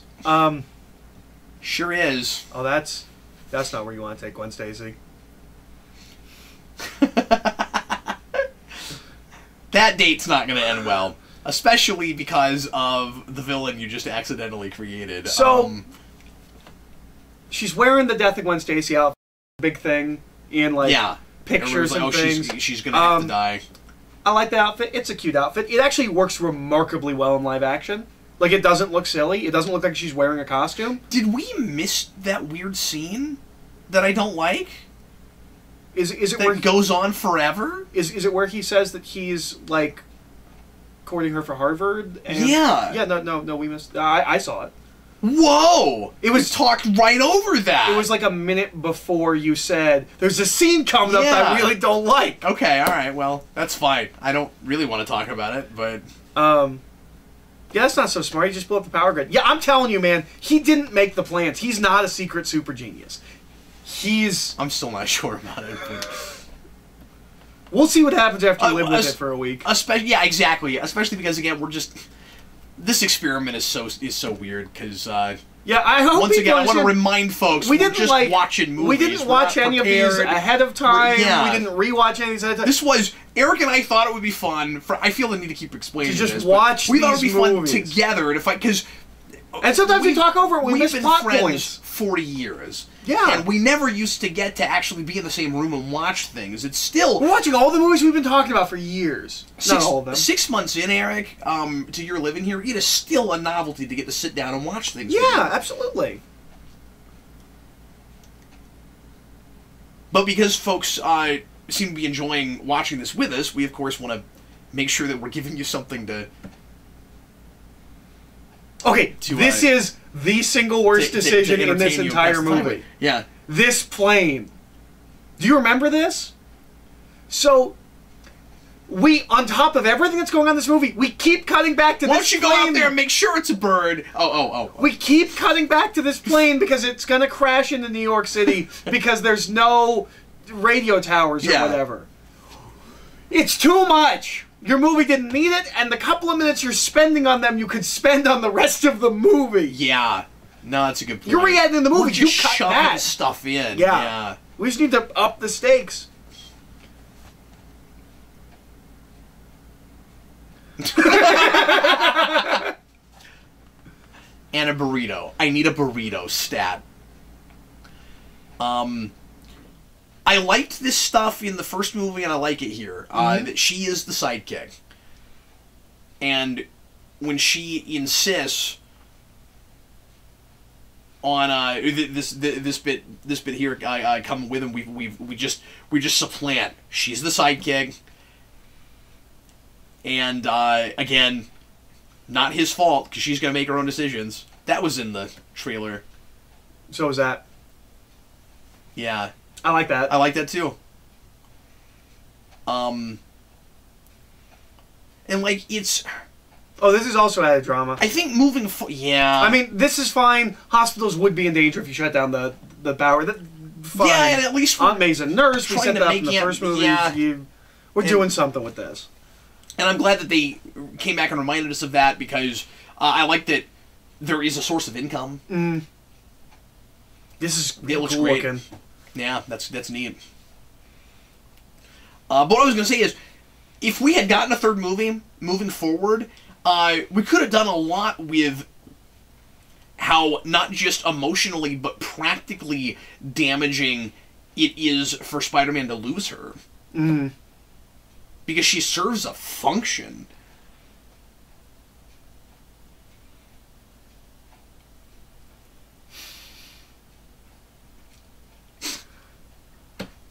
Why are you in this movie? You guys, for a second, thought you were making Superman Returns. That's what happened. Forgot what movie you were making.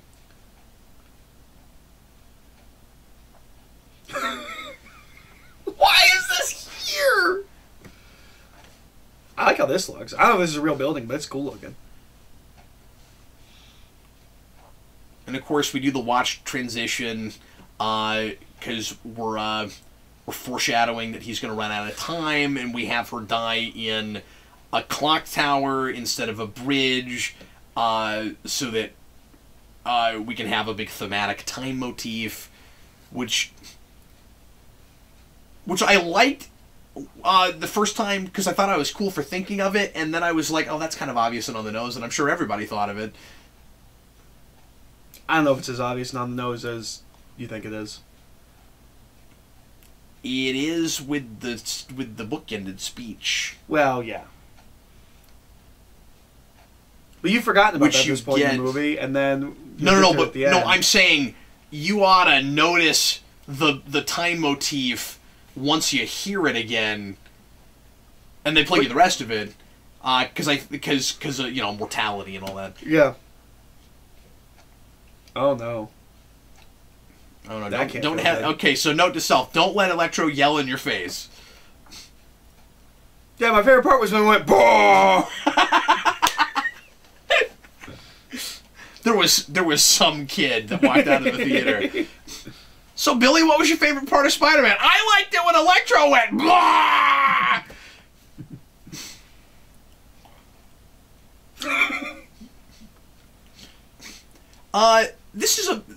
This movie's more fun for kids than the first one. Absolutely. Can we give it that? Yeah, absolutely. It's got some cool, fun Spider-Man action, you know, for kids, and arguably, there's nothing in it that's real ultra-violent. I don't think it's not a family picture. The Harry Osborn transformation is a little horror movie, but not any more than I think kids get in other things. That's a cool picture. That's a cover. And again, I don't think there's anything with the hero that's horribly morally ambiguous, so I would rather a kid watch this movie than 3, certainly. Yeah.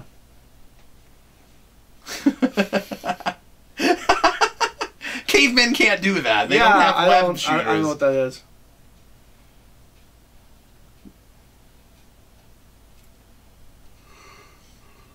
So I felt really dumb in the theater when he says I hate that song, because I did not catch that it was a Itsy Bitsy Spider, and I felt really dumb. People have certainly complained about that, where it's like, really, we did Itsy Bitsy Spider again.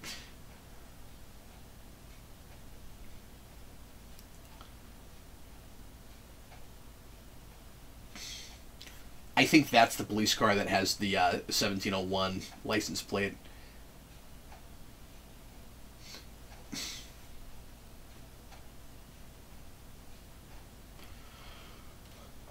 Yeah, there it is. Really.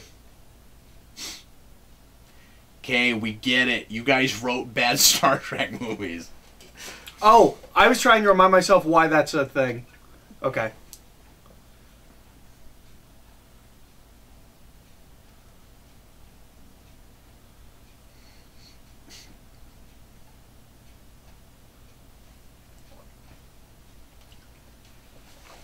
That's interesting. It's like a fried dead hand holding the keys. Right after I said this is a good family film. No, because you can't see it. But oh my God, what are these people reading? Me of season 2 Smallville. If we're cutting to them reading something, it has to have some kind of thematic port. What are they reading? That really needs to be significant in some way. I like that he has purple lightning. I just think it looks cool. No, this all looks really cool. This looks like what I've always wanted a Spider-Man movie to look like. Yeah.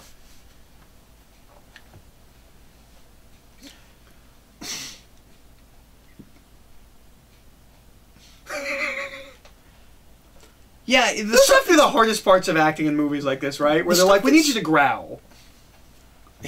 The stuff that's really, oh yeah, we need you to do this in the air. We need you to do this and go, ah! The stuff that's really, I was just talking about the Iron Man thing, man. I know. The stuff that's really bad in this movie is kind of inoffensively bad. Yeah! Can say that. But no one else seems to have that reaction. I'm not a turn my brain off guy, but I get that a lot of this was just trying to make Spider-Man fun again, and I think they overcompensated. Well, and that's the thing is... And that is a lot of the problem. I think there's parts of this movie that... But it's not uncreative about it, it's just poorly communicated, and there's a script that was hacked to pieces. Mm-hmm. Well, and I think the... Sorry. I think the turn your brain off parts of this movie, like that's the thing is, this isn't a turn your brain off movie, it's turn your brain off for parts of it, and the other parts are... You're watching 3 different movies. Yeah. Because the relationship drama is all real good. Oh. I forgot, I don't care. I'm so glad those people hugged. I've been waiting. We've all been waiting. We've seen Sam and Diane, and we were like, oh man, they've got a thing. And then finally, in that moment, we got to see it. That's what I'm supposed to be experiencing in that moment, right? I've never seen Cheers. Sam and Diane. Yeah, but that was like every disaster movie ever. I know it once. You know what that reminds me of?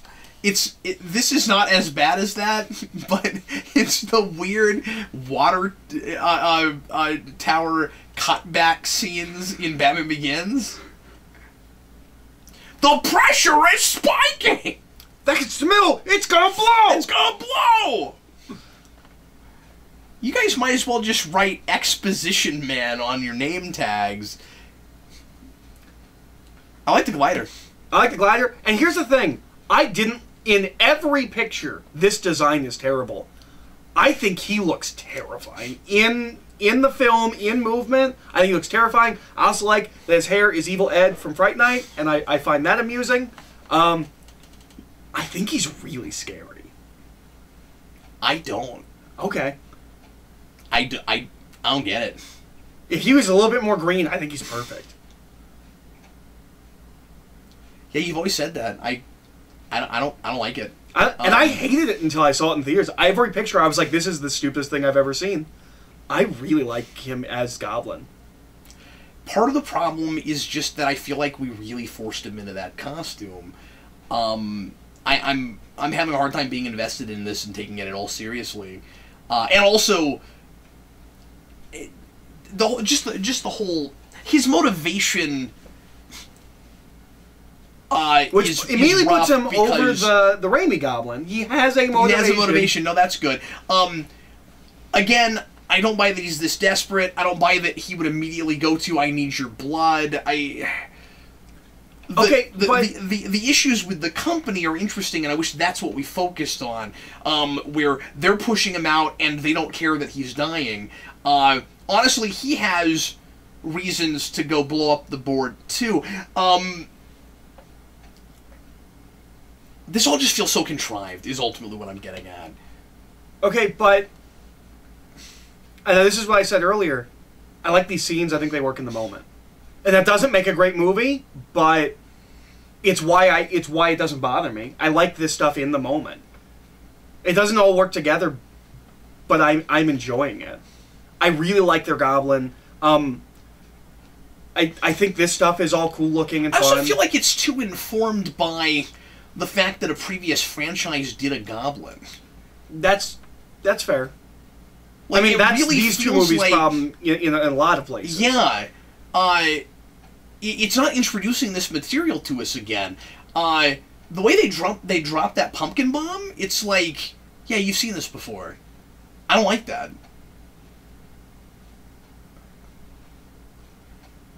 And we've already seen Harry Osborn shoehorned into a Green Goblin costume. But I think he plays it better. I don't know if it can work in the moment for me after I'm already not buying it, is the thing. Like in the theater I had checked out by this point. And again, Not worst thing ever. I'm not understanding the absolute hatred for it, but I can't get behind this.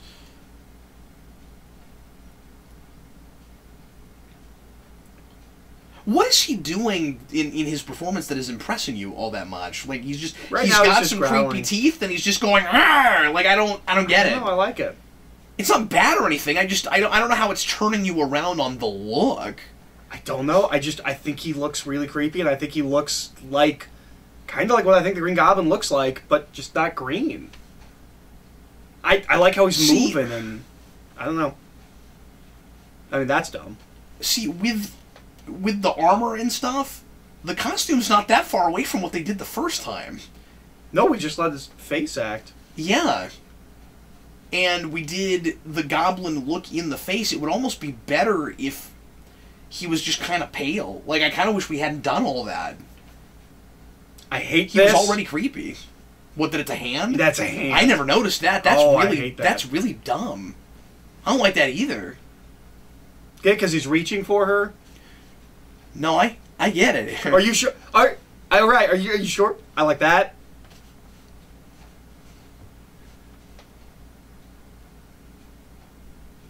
But again, how are you impressed? Like, if we're going to have her die, that's how we're going to do it. And, of course, we've got to do it in a much more grandiose way. Well, I can't say more grandiose than the first time. I mean, it was a bridge and stuff. Well, but it's how she died in the comic. Like, no, that's what I like about it. I know that, but that can't impress you. That's how we would... I don't trust movie studios to do anything right. That's the big thing everyone knows and makes a big deal out of, is, oh, her neck snaps and we see the snap. Everyone talks about that. If you kill Gwen Stacy and you see, and we know they're doing it that way, and she's falling, they're gonna do the neck snap. I'm not impressed. You see what I'm saying? I'm not saying I'm impressed, but I like that they did it. Oh, okay. Alright. Because I saw the Raimi movies. I don't expect them to do anything exactly the way it is. These aren't those, and it's not doing it exactly that way. But I saw the first one, my point is, it's obligatory. But I like that they gave it to me. Because I don't assume that I will get it. This movie could have ended with her getting impaled by a glider. Okay, but you complain about fan pandering all the time. I don't think that's what that is. Yeah, it is. To some degree, it is. This is all so contrived that it's really hard for me not to feel like her death there is also kind of good. And that some of this maybe was just maneuvered to come up with some kind of an excuse to get her killed. I mean, he has to put on a glider, he has to put on a goblin costume and get on a glider so she can die at the end. Of course we did the neck snap. Well, I mean, she shouldn't have died here. She should die in a third movie. Yeah, absolutely. I'm not saying it's great, but I appreciate that they gave me something. But I'm not checking off boxes for source material. I like it when they represent source material. So often they don't. But that's not of paramount importance to me. That's not that's not even the fifth thing on my list. Like that's great when it's handled well, and when it's. And I'm not even saying that I hate everything about that scene. I just feel like, and some of it is just this watch. Like I'm putting myself in different people's shoes, and I'm somewhat playing devil's. Yeah. And I'm somewhat playing devil's advocate here, where I'm trying to imagine why people hated this movie so much. I can see people thinking that was pandering. Yeah, but the critics hated it, and the critics wouldn't even know. Yeah, but I'm talking about the fans. I'm talking about the Spider-Man people. That's all just so rushed, is all. No, it is. It absolutely is. And it should have happened in the third movie. Absolutely. I think the neck snap thing is much more well known than you realize. Is the thing, because you only get giddy when you think an obscure thing that is just for a comic book person got put on screen, and I'm telling you, it's not obscure anymore. Is it not? I don't know. That has shown up in so many comic book documentaries now. Yeah. The gentleman's back. Yeah. But also it gets me this ending, which is, maybe, I mean, I guess they do it kind of in this kind of has a similar ending to the first film. This movie understands Spider-Man in a way that no Spider-Man movie before this does. It understands that he's not Batman.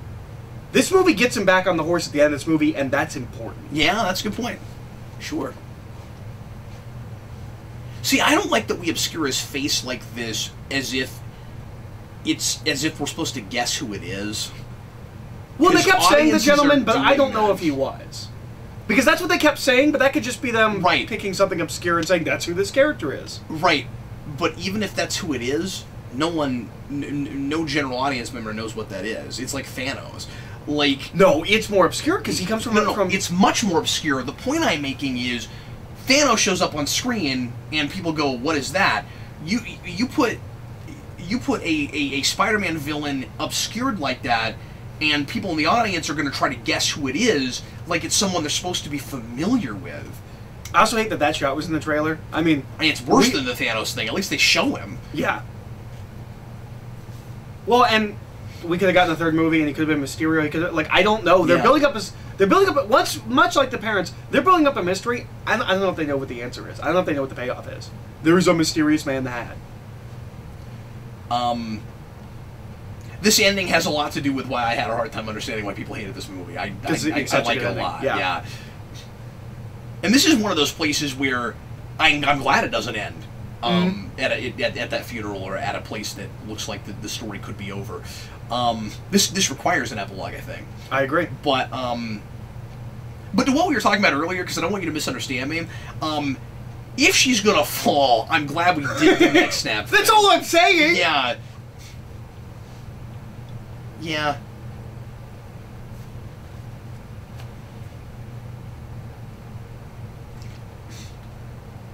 I feel like I'm arguing for like 5 different kinds of people that are not in this room right now, you know what I mean? Where I'm just saying things that come to mind. It's fine. I wish you were in this movie on I shouldn't want you to think I was attacking you. No.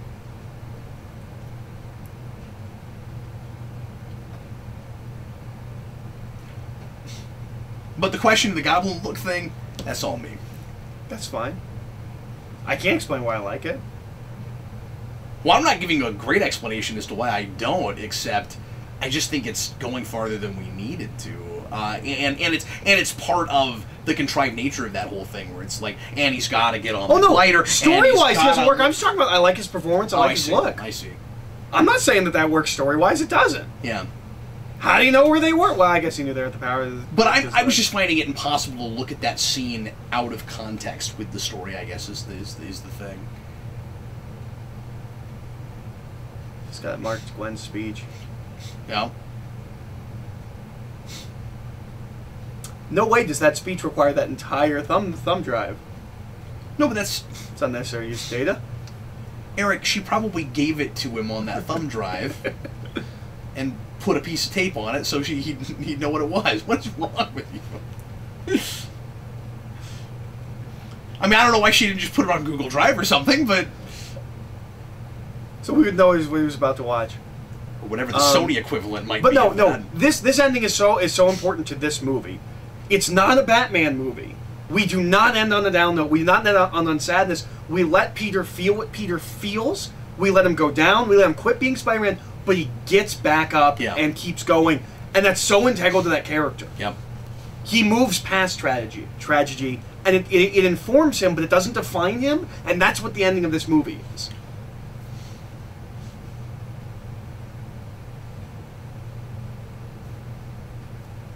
Or at the very least, he lives by his credo, even if he has gotten really damaged by something. I mean, like, it's not always as positive and endearing as you're making it out to be. Like, sometimes he puts the costume back on and he really ought to wait a while because he's not ready to go back out. The people need to be helped. Yeah. Okay. So the Rhino thing. Yeah. Here's a thing that really bugs me.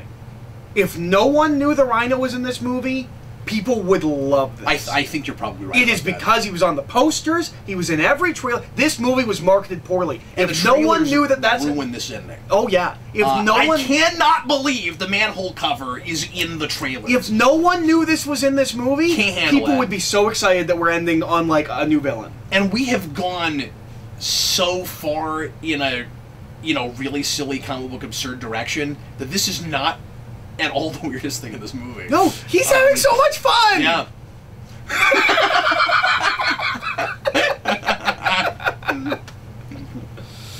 I want him to get stuck in that thing.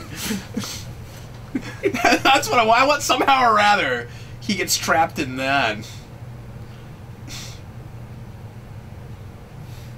I think it's also kind of unfortunate that, and obviously it wasn't the climax, or and we didn't put this much time and weight on this, but I think it's kind of unfortunate that we had the Iron Man kid, where yeah, and I don't know that this wasn't informed by that. It might have been. I mean, but that's a real quick scene in Iron Man 2. Yeah, but I remembered it. Yeah. I mean,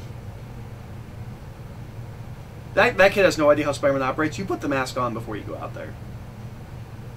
That kid's parents are dead now. Because he didn't think ahead. That's a really good point. It's Spider-Man! Anytime we do that shot over a person in a superhero movie, I want them to point up at the camera and scream the superhero's name. Because we've done that so many times. Lesson number 1. Don't fight with glasses on.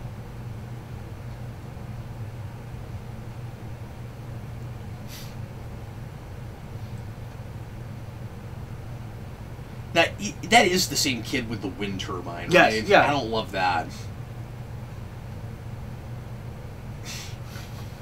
I mean, I guess it makes sense that it would be a kid that was directly inspired by him, so maybe that's okay.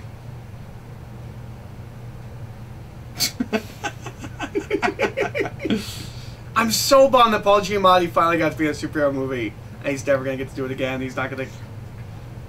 Because... At least he's not going to get to do this. If he's not in this, he would have been in a Marvel movie. Yeah. As a villain. I think it'd still cast him as something. Yeah. Especially given that Marvel is now making Sony's movies. Like, yeah. I love that ending. Yeah. But, and this is nothing against the movie, obviously, but the trailers ruined that. No, they do. To this day, I can't separate it. Like, I look at that, I just go, well, they showed me that in the trailer. Like, bums me out. Jeff Pinkner is the other scripter who I believe did the first draft of this. And I guarantee you everything good in this script comes from that draft.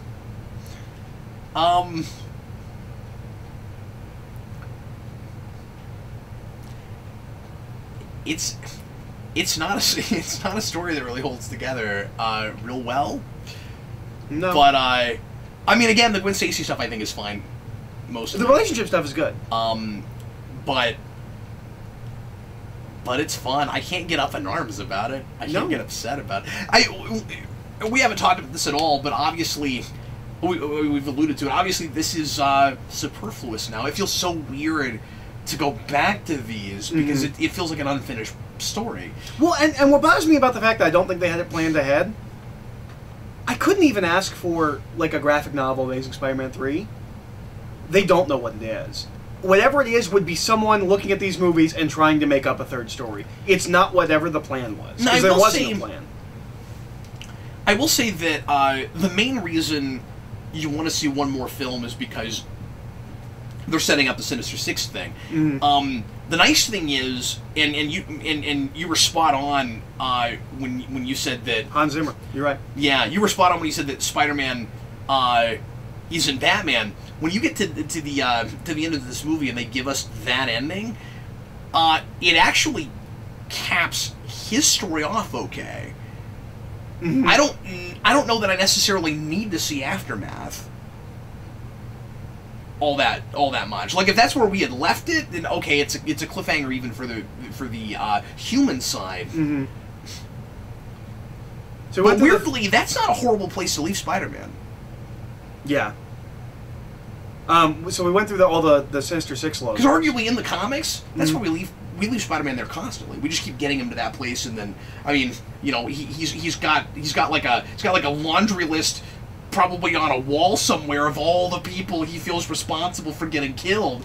And he keeps getting back on the horse, like you said. But anyway, we talked about all those logos that were supposed to be Sinister Six logos. They're real ambiguous, and oh yeah, they didn't know what they were. Like really? like that face that was like Misty, and you're like, that could be Mysterio or that could be Chameleon. Yeah. I get the impression they didn't know when they made that design. They were like, maybe we'll have Mysterio, maybe we'll have Chameleon. Like, there's one that I'm pretty sure is supposed to be like Kraven, but like, I remember reading something somewhere not long after this movie came out where I was like, oh, you don't even know what those symbols mean. They're just vaguely could be a couple of Spider-Man villains. Maybe they were just trying to keep their options open. Yeah.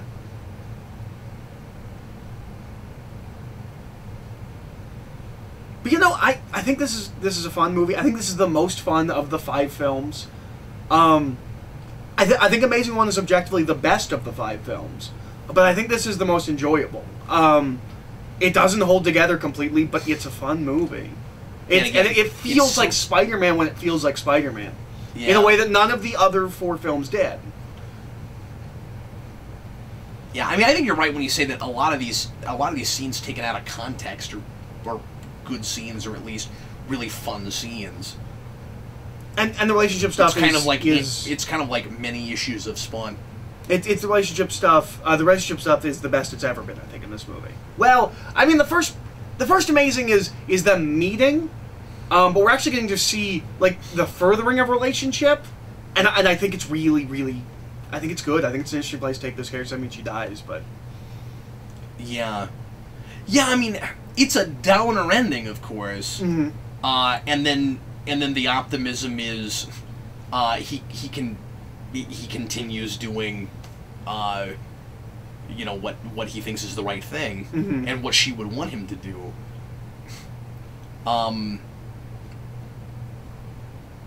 And it's morally, I don't mean this the way I usually do, but it's morally ambiguous in that you get to decide if he is to blame at all for her death. And of course, I think a lot of people would agree with me if I were to say he's not. But that's kind of just an interesting discussion of ethics, where there's not necessarily a right or wrong answer there.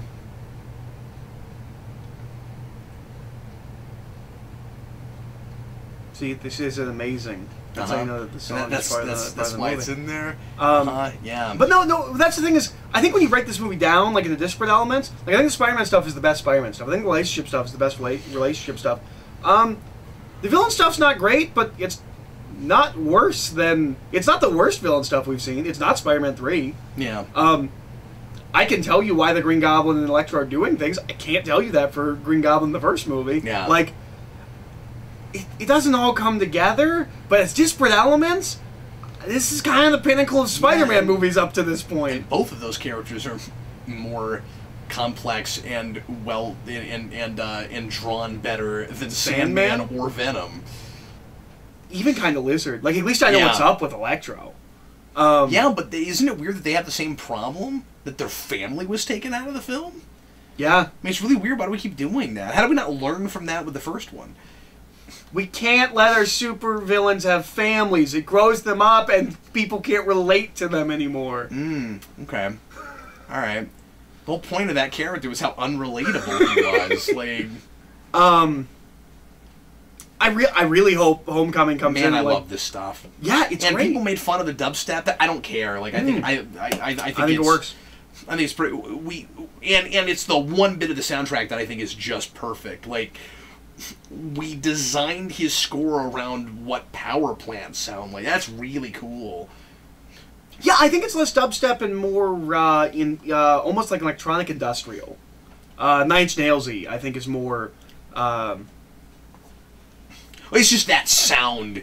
Is that dubstep kind of sound, but the actual genre the actual genre of this music is not that. But yeah, I mean, I assume Homecoming's going to be better than all of them. But like I said, I don't think that's that hard. I think what I've discovered watching this, I don't think any of the Spider-Man movies are actually that good. I can enjoy watching them. I don't think any of them are actually that good. It's not like X-Men where I can go back and I can look at X2 and I can say X2 is a great movie. First Class is a great movie. Days of Future Past, really good movie. None of the Spider-Man movies are really that good. I know people don't agree with me, but that's how I feel. It's not the definitive opinion. Yeah, and again, it's weird because the first thing you want to do is say, well, audiences for these movies weren't as sophisticated, or we didn't expect the kind of sophistication that we got once we got to the kind of what I think you could call now the golden age that begins with Dark Knight and Iron Man. But as you say, there were movies that hold up better X2 than Spider-Man 1 and 2 both. Daredevil Director's Cut, I think, holds up better than Spider-Man 1 and 2. I don't agree with that. I mean, I haven't gone back to it since the series. I think it does. We've listened to it once. That's no. That's the theatrical. The director's cut. I'm talking about director's cut. Yeah, I still don't. Think you don't think so? Mm-mm. No, not. Be moved. That is the worst slogan. That's Sony's slogan? Oh, I hate it. It makes me angry because it's bad enough that we have movies. Oh, this is really Granny. Of course, it's bad enough that we have movies that that seem to be screaming at us in everything but compelling storytelling. You're supposed to be moved, but to have a film studio make that their slogan. Oh man, the first time I saw that, I wanted to punch something. That made me really angry. I don't like that. Yeah, so coming out of this movie, what I really want... If it's just Sony, if it's just Sony Pictures saying it, I don't like it. If Sony as a company is saying that, but then, I don't know, a digital camera is not going to move you. So I don't think that's what it is, but anyway. Coming out of this, I think what I've discovered is... I don't think the Spider-Man movies are that good, and I really want I want Homecoming to be a movie I can love. Yeah.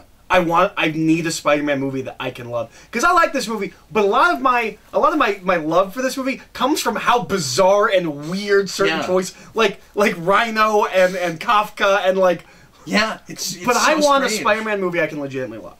And I don't know if I ever will get that, because Spider-Man, like X-Men, needs to be a serialized narrative. There's a lot of things that are counterintuitive to putting Spider-Man in a film to begin with. On the other hand, the Marvel movies so far have overall done a really good job of being serialized. And as I keep saying, bazillion-dollar budget episodes of a TV show you get every couple of years. Yeah. Or I guess, if you want to look at it all as one TV show, you get now 3 times a year. And I don't know, it's just the serialized elements of the Iron Man to Captain America to Avengers films are the reason I love that Captain America. If they weren't building on those things and continuing to draw those characters and allow them to change and grow and evolve over time, then and they were just more stagnant, where we were just making singular movies. Well, I don't think I would love them as much, and we haven't had the time with a Spider-Man to do that yet. I do think he grows between these movies, but we don't get to live with him any longer. Well, and we don't put any of that stuff on hold. Captain America and Iron Man grow in Avengers. It's not like, well, this is where we last saw them, and they're going to be here, so that in their next movie we can pick up where they left off. That's exactly right. Yeah. If Spider-Man shows up if Spider-Man shows up in Avengers, Infinity, whatever, before Spider-Man 2, that's going to inform Spider-Man 2. Yeah, unless it's just like a bit thing or a cameo or something. Yeah, I don't know. Yeah, but I'm just saying, if he's in that movie, you're absolutely right. Yeah, if he's part of that, and obviously you have to expect that whatever we do with Hulk and Ragnarok, the next time we see that character is going to be informed by that. You mean Avengers Infinity? Because everyone is in Avengers Infinity, right? Yeah. I don't know if anybody knows it. We're in that movie. We're in that movie. Even Eric and I. Captain Carrot is in that movie. Yeah. I don't know how they got the license for that. That was a coup, man. And then they got Usagi Yojimbo. That was surprising. Lord Zed is in that movie. The entire cast of Monsters Incorporated. They got Count Chocula. They could not get Boo Berry. He demanded too much of a sum, but they got Count Chocula. Metallica, and not just for the soundtrack, like Rolling Stones is doing their reunion tour that year in that movie. I don't know if you saw I don't know if you saw the preliminary drawings for Lars Ulrich's superhero costume, but it's amazing. It's great. He's got drumsticks that are actually a rocket pack in the back. It's really cool. Yeah, it's gonna be amazing. Not gonna have any trouble juggling all those characters. Some of the ex-presidents that are dead are rising from the grave to be in as the dead presidents. Yeah, absolutely. It's exciting. Yeah. Jimmy Carter is in town. Heavens to Betsy, what are the odds? He's not dead. Anyway, using parallel dimensions, they're gonna go rescue Jimmy Olsen before he's shot in BVS and bring him to the Marvel Universe where he's safe. And he's wearing a giant name tag that says, "Hi, my name is Jimmy Olsen." Everybody, thanks so much for watching. Hope you enjoyed it. This was an interesting experience. I kind of don't know how I feel about this movie right now. I think it'll be interesting to see what happens when you live with it. Yeah. So anyway, we will see you again tomorrow for the next one. And once again, I forgot to look it up, but it should be, the next X-Men movie. Yeah, because then it's a bit till Guardians, month-wise, not. Yeah, I knew it. Yeah, I knew it couldn't be another Marvel Studios thing. Because I knew there was one more in the year, and I should have immediately remembered it was Days of Future Past because I'm really excited about that. But I'm stupid tired right now and don't know what I'm saying. So anyway, thanks for watching. We'll see you tomorrow for one of my favorite things. And in the meantime, I am Captain Logan. And I'm Eric.